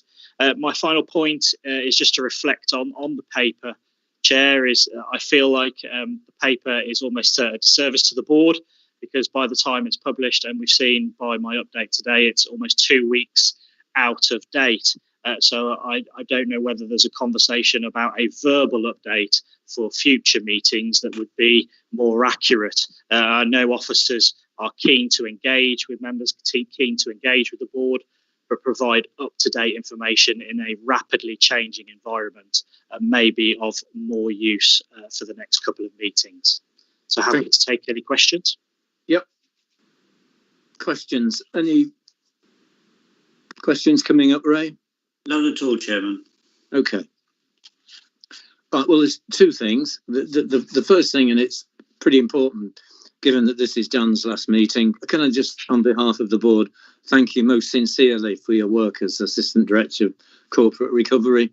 The reports that we received since COVID-19 hit Lincolnshire and the rest of the country and the world have been exemplary. And I know that you've relied on support from a lot of colleagues, but having brought it all together in the papers that you presented, I wanted to thank you and wish you well for the future.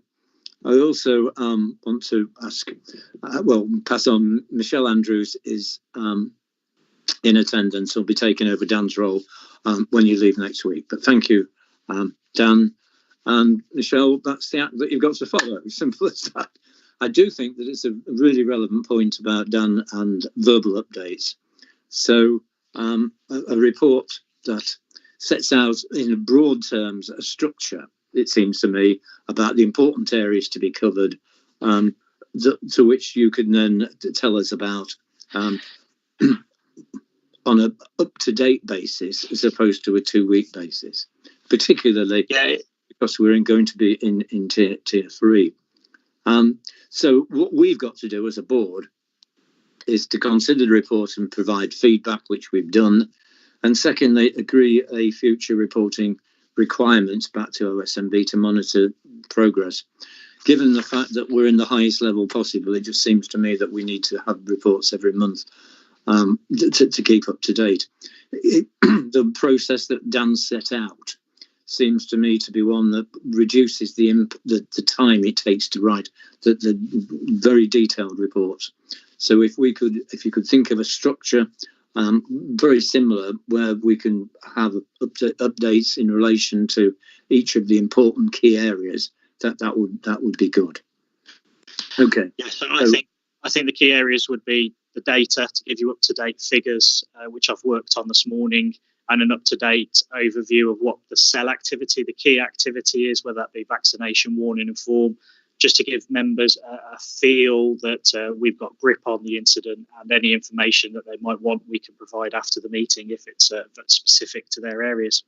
Yep, and I think some sense of history.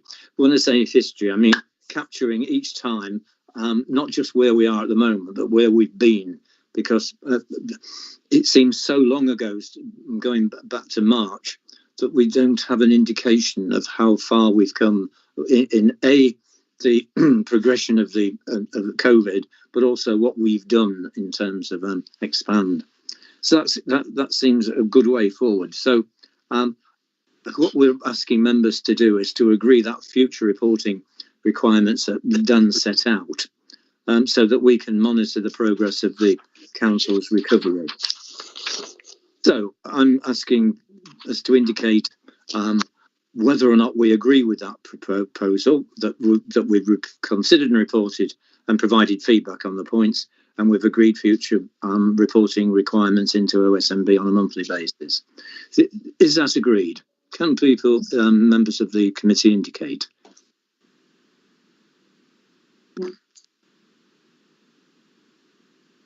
Anybody dissenting? No. Okay, if that's the case, then that's agreed on behalf of the board. And thank you again, Dan.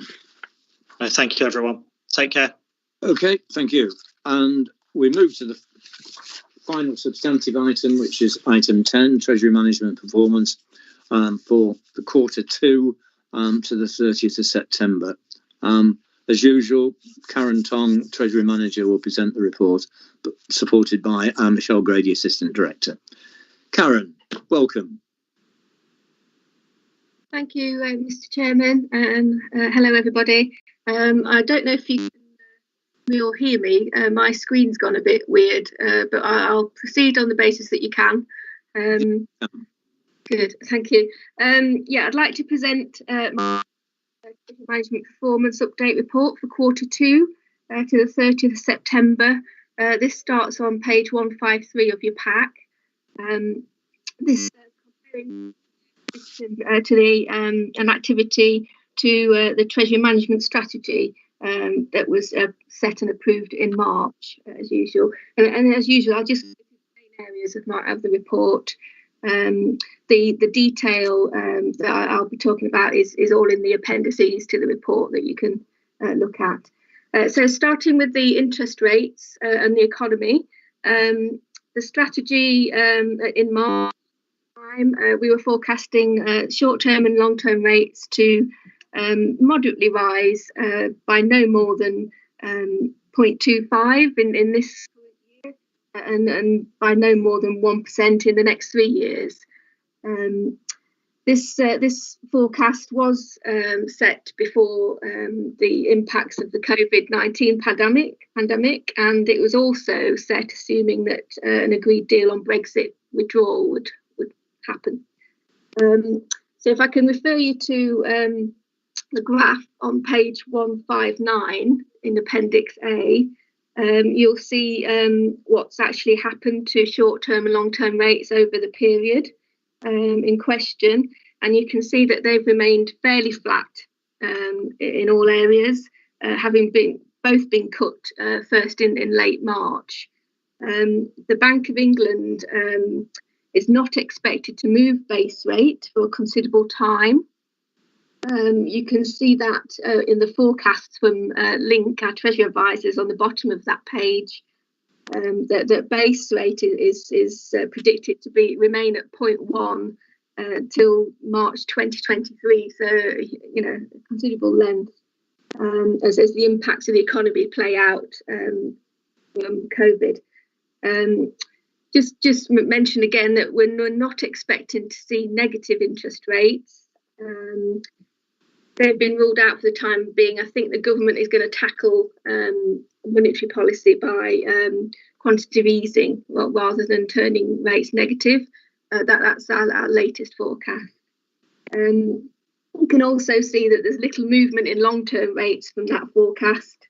And again, these are being kept low due to increased quantitative easing, which increases demand and then reduces yield for borrowing. So, turning to the economy, we saw a small recovery as the sort of lockdown restrictions were eased. The first lockdown.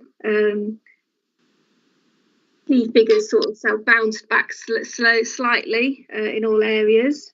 Since that easing of lockdown, obviously we've had some good news and some bad news. We've entered a second national lockdown, obviously, but we've also seen some positive news on the vaccine front.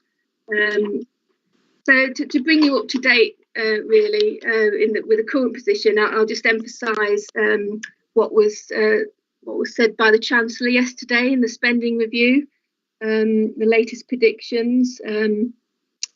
He saw the economy is set to contract by 11.3%. This is not as bad as first thought, but 11.3% in 2020, still the largest fall for more than 300 years. He's forecasting the economy to grow again by 5.5% next year, 6.6% the year after. But that really, means that the output's not expected to return to pre-crisis levels until the end of 2022, and then we're just back where we started. This was 2023, so it's a bit more positive news, but still, and that doesn't take into account the forecast of growth that we did have. That just takes us back to where we were. Unemployment is the main concern, obviously, and they're expecting that to reach 7.5% next spring, with a forecast 2.6 million people out of work, and that's after the measures that they're introducing to tackle and help that unemployment. So that's grim news. And the government borrowing forecast is set to hit 394 billion this year, equivalent to 19% of GDP. Albeit that borrowing is they're being able to borrow very, very cheaply. That's still huge numbers. UK debt is 91.9% of GDP this year, predicted to be 97.5% of GDP by 25-26. I'll just briefly mention Brexit. Link are now estimating a 30% chance of the transition period ending without a deal or extension. It was 40% last time I commented to you on that. So slightly improved. And the figures I've got to emphasise what Justin said earlier on the impact of Brexit is various commenters have mentioned that if we don't have a deal, then that's likely to slow the recovery of those figures I've just mentioned by sort of 1 to 3% fall. So it's difficult to predict because although COVID has limited the impact of trade across the world and so forth, as Justin said, I don't think plans out there either. So it's hard to predict, but 1 to 3% fall in addition is what I've been told. So moving on to investments. The strategy, as you know, we keep investments a low risk priority, the liquidity and yield in that order concentrated on. We have minimum long-term ratings of A to achieve this, and in the strategy to all periods up to 2 years to suit the direction of interest rates. So you'll be able to see in Appendix B on page 163, it shows that the investment balance at September stood at just under 342 million, whilst the return of 0.66 on these investments has continued to exceed the benchmark returns quite significantly. And this is being achieved by having a slightly longer weighted average maturity of investments of 124 days. The return, I'll just point that out though, but the return is falling as the year progresses, and you can see this on the graph on the left on that appendix. So that the return you can see is a falling line, whilst at the same time the investment balances are increasing, which is the bar graph. As we're continuing to secure funding from the government to tackle COVID, which is yet to leave and be expended. And a double whammy really is that these balances, increased balances, are having to be kept fairly liquid due to the uncertainty of the cash flow and when they'll be needed. And those liquid investments earn the lowest return. So you can see that the return is falling. Today, just to give you an idea, today's return is actually 0.39 now compared to 0.66 at the end of September. So and investments peaked last week at 412 million, which is the highest we've ever had in terms of level investments. So that gives you an idea of what's happening there. And the likelihood, like I say, that the return on these investments is going to stay very low for a considerable period of time is the forecast. There's been no changes to the annual investment strategy during the period and no breaches of lending limits. And Appendix D, which can be found on page 173, shows the full list of investments at 30th September. And it does show, I'll point out that the proportion of lending to councils has gone up significantly this year. And this is really due to the banking sector really not in the market at the moment due to getting their funding elsewhere, central governments and things through this period. Locals have stepped up and the lending to local market has taken off quite significantly. That could be seen on the appendix by the dark yellow segment. I just thought I'd point that out as something that's happening this year. Moving on to borrowing then. At the start of the year, external borrowing was just over 500 million and with a cost of 3.7%. And the borrowing requirement set for 2021 was 137.9 million. And my strategy for borrowing was to take any new borrowing with the aim to reduce that cost of debt if possible, whilst ensuring an even debt maturing profile. Internal borrowing was to be maintained around 15%, which equates to roughly about 123 million. That was the plan.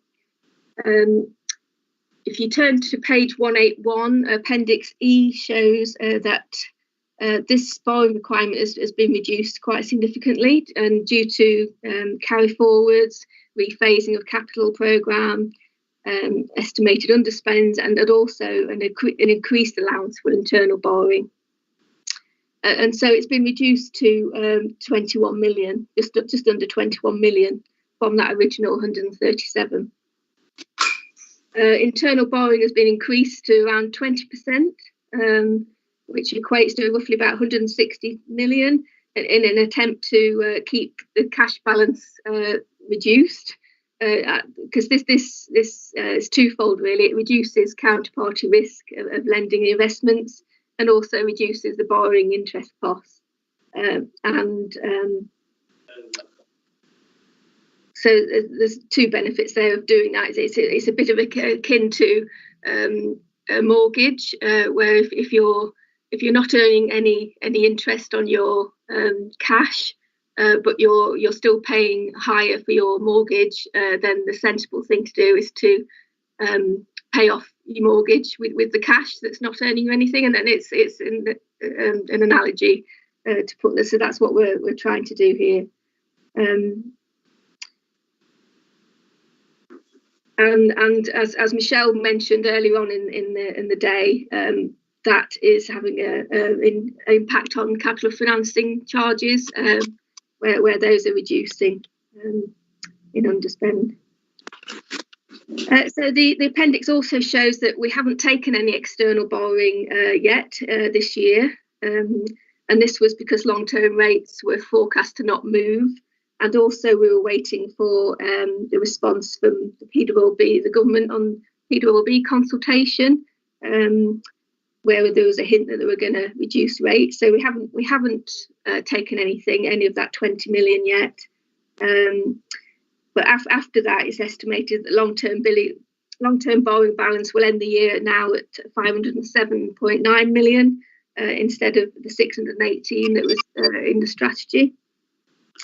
And just one final thing, as in previous years, we've done some temporary borrowing in the market just to cover liquidity in certain periods later on in the year to cover shortfalls. This is usual practice, and it's more beneficial than recalling investment call accounts and so forth. So we've started doing a bit of that.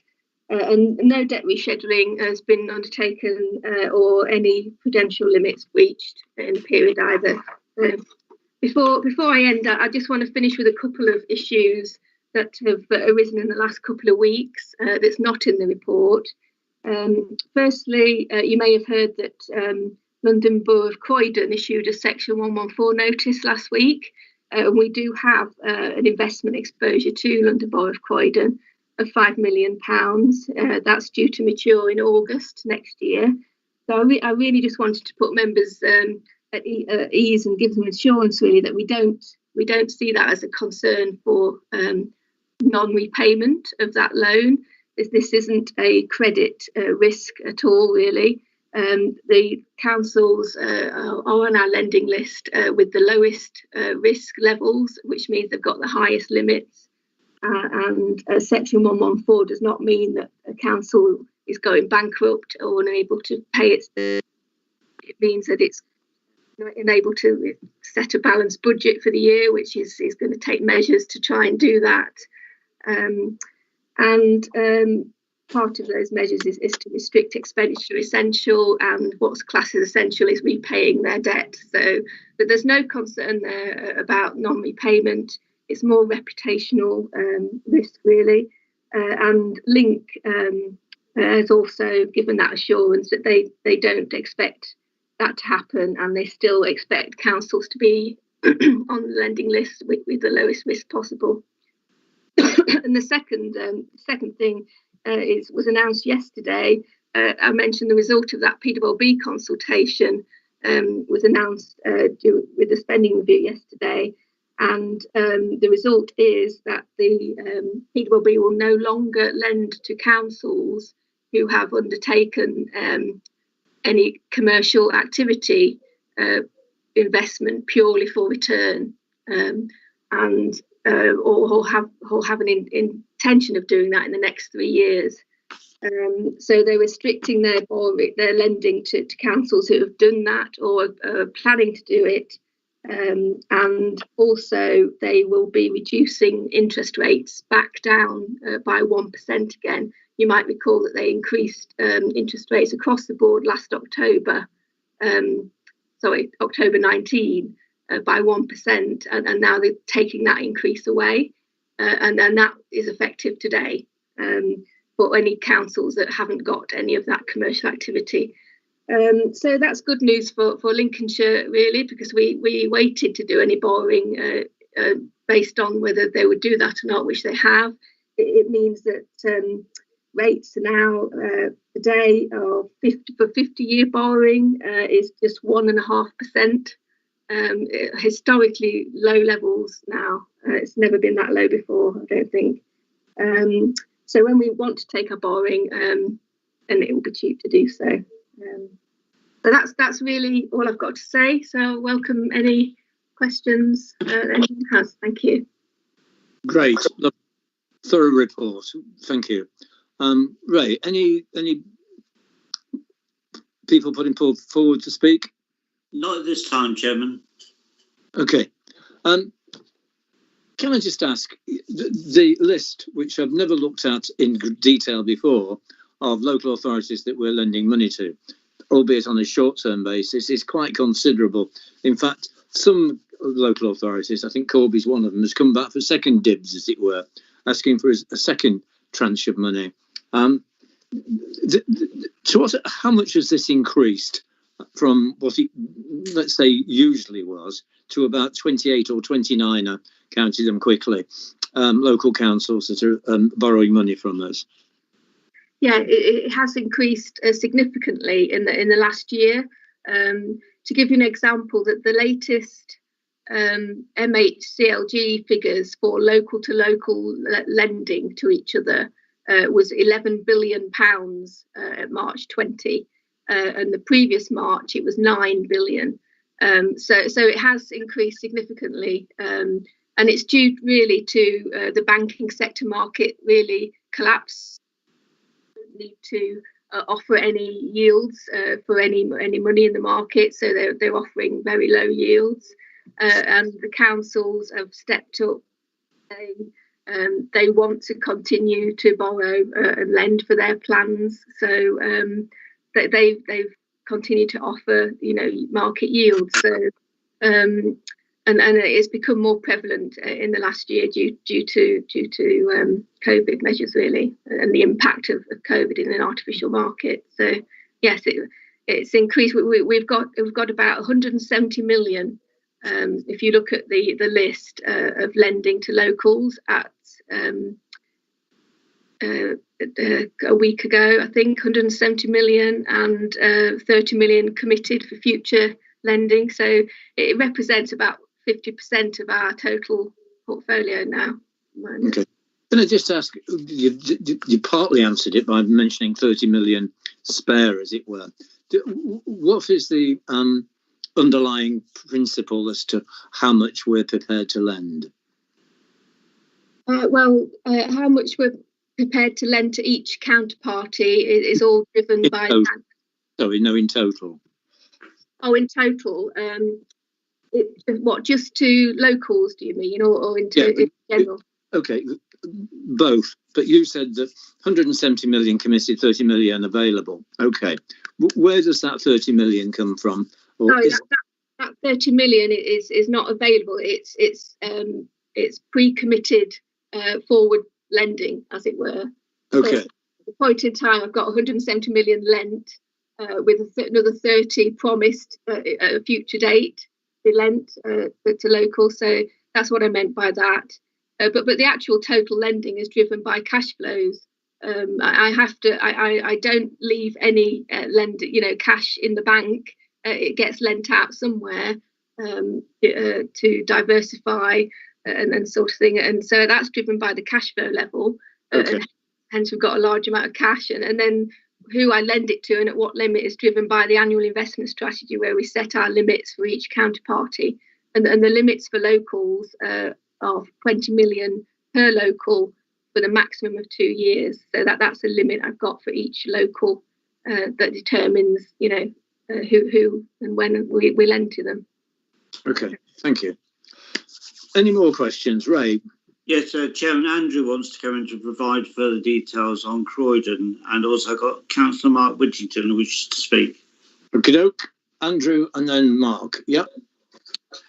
Thank you, Chair. Yeah, it was only just a general question, just to provide some extra background to what's happening for Croydon, if it was of interest to members, really. And Karen has covered some of it. So I think from a financial or a finance professional's perspective, and obviously somebody who has that similar responsibility as well here as Section 151 officer, what's going on down there is the systems working, as in terms of what the intention of members of Parliament when they laid those regulations down in 1988 was that if it was felt that a council couldn't balance its budget in any particular year or period, that it was giving the ability to the Section 151 officer to levy that Section 114 notice. As Karen says, there's the misconception in the trade press that is almost like the white flag of bankruptcy, but that's not the case.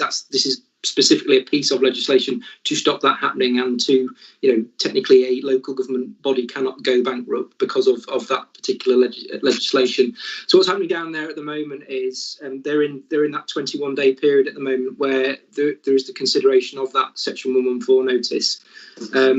As Karen said, fixed commitments continue to be met, and interest forms a part of that. But the council's cabinet met last night to look at their financial recovery plan before it going to their council meeting next Tuesday, the 1st of December.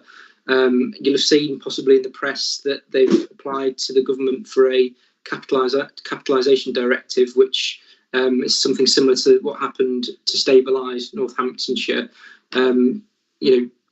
Both the MHCLG and CIPFA have come out in support of the notice as a way of resolving Croydon's current challenges. So at some point in the future, obviously there's a couple of scenarios here. The government will provide that directive, at which point the council can prove that they can rebalance their budget again over a 3-year period, which is what they're looking at. at which point the Section 114 notice would drop, and they'd return to normal service within that revised budget strategy. I hopefully that context is useful for members. But just to reiterate what Karen said, the whole purpose of this is to enable them to continue being able to meet those fixed term commitments, with which interest to us is included within that. Thank you for that. Okay. Right. Sorry, can you remind me again, Ray? Yes, Councillor Mark Whittington, Chair. Thank you. Mark, sorry, I forgot. It's okay. Thanks, Councillor Parker. Just to provide a little bit more information around this. I think it's about 10 days or 4 nights ago, when the situation of Croydon became clear, and that we had loaned them £5 million in May of this year on a 12-month deal. Councillor Hill asked me, and I had a meeting with Michelle Grady, Sue Maycock, and Taryn Tong, and we discussed not only our potential exposure to Croydon, but also our potential exposure to other local authorities. And I think, as Karen has laid out, lending to local authorities is sort of a normal business, really. It's what local authorities do, and it normally is to help local authorities who potentially have got short-term cash flow issues to actually manage and support their particular cash flow. On the back of that, I asked, supported by Councillor Hill, that going forward,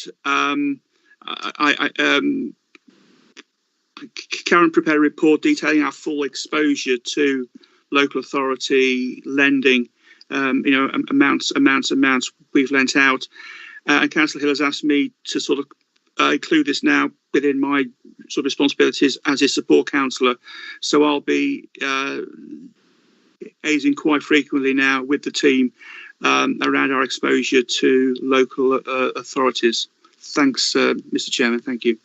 Great. That's really reassuring to know that you're looking at it as well as Karen. Okay. Anyone else that wants to speak? No further speakers, Chairman. Okay.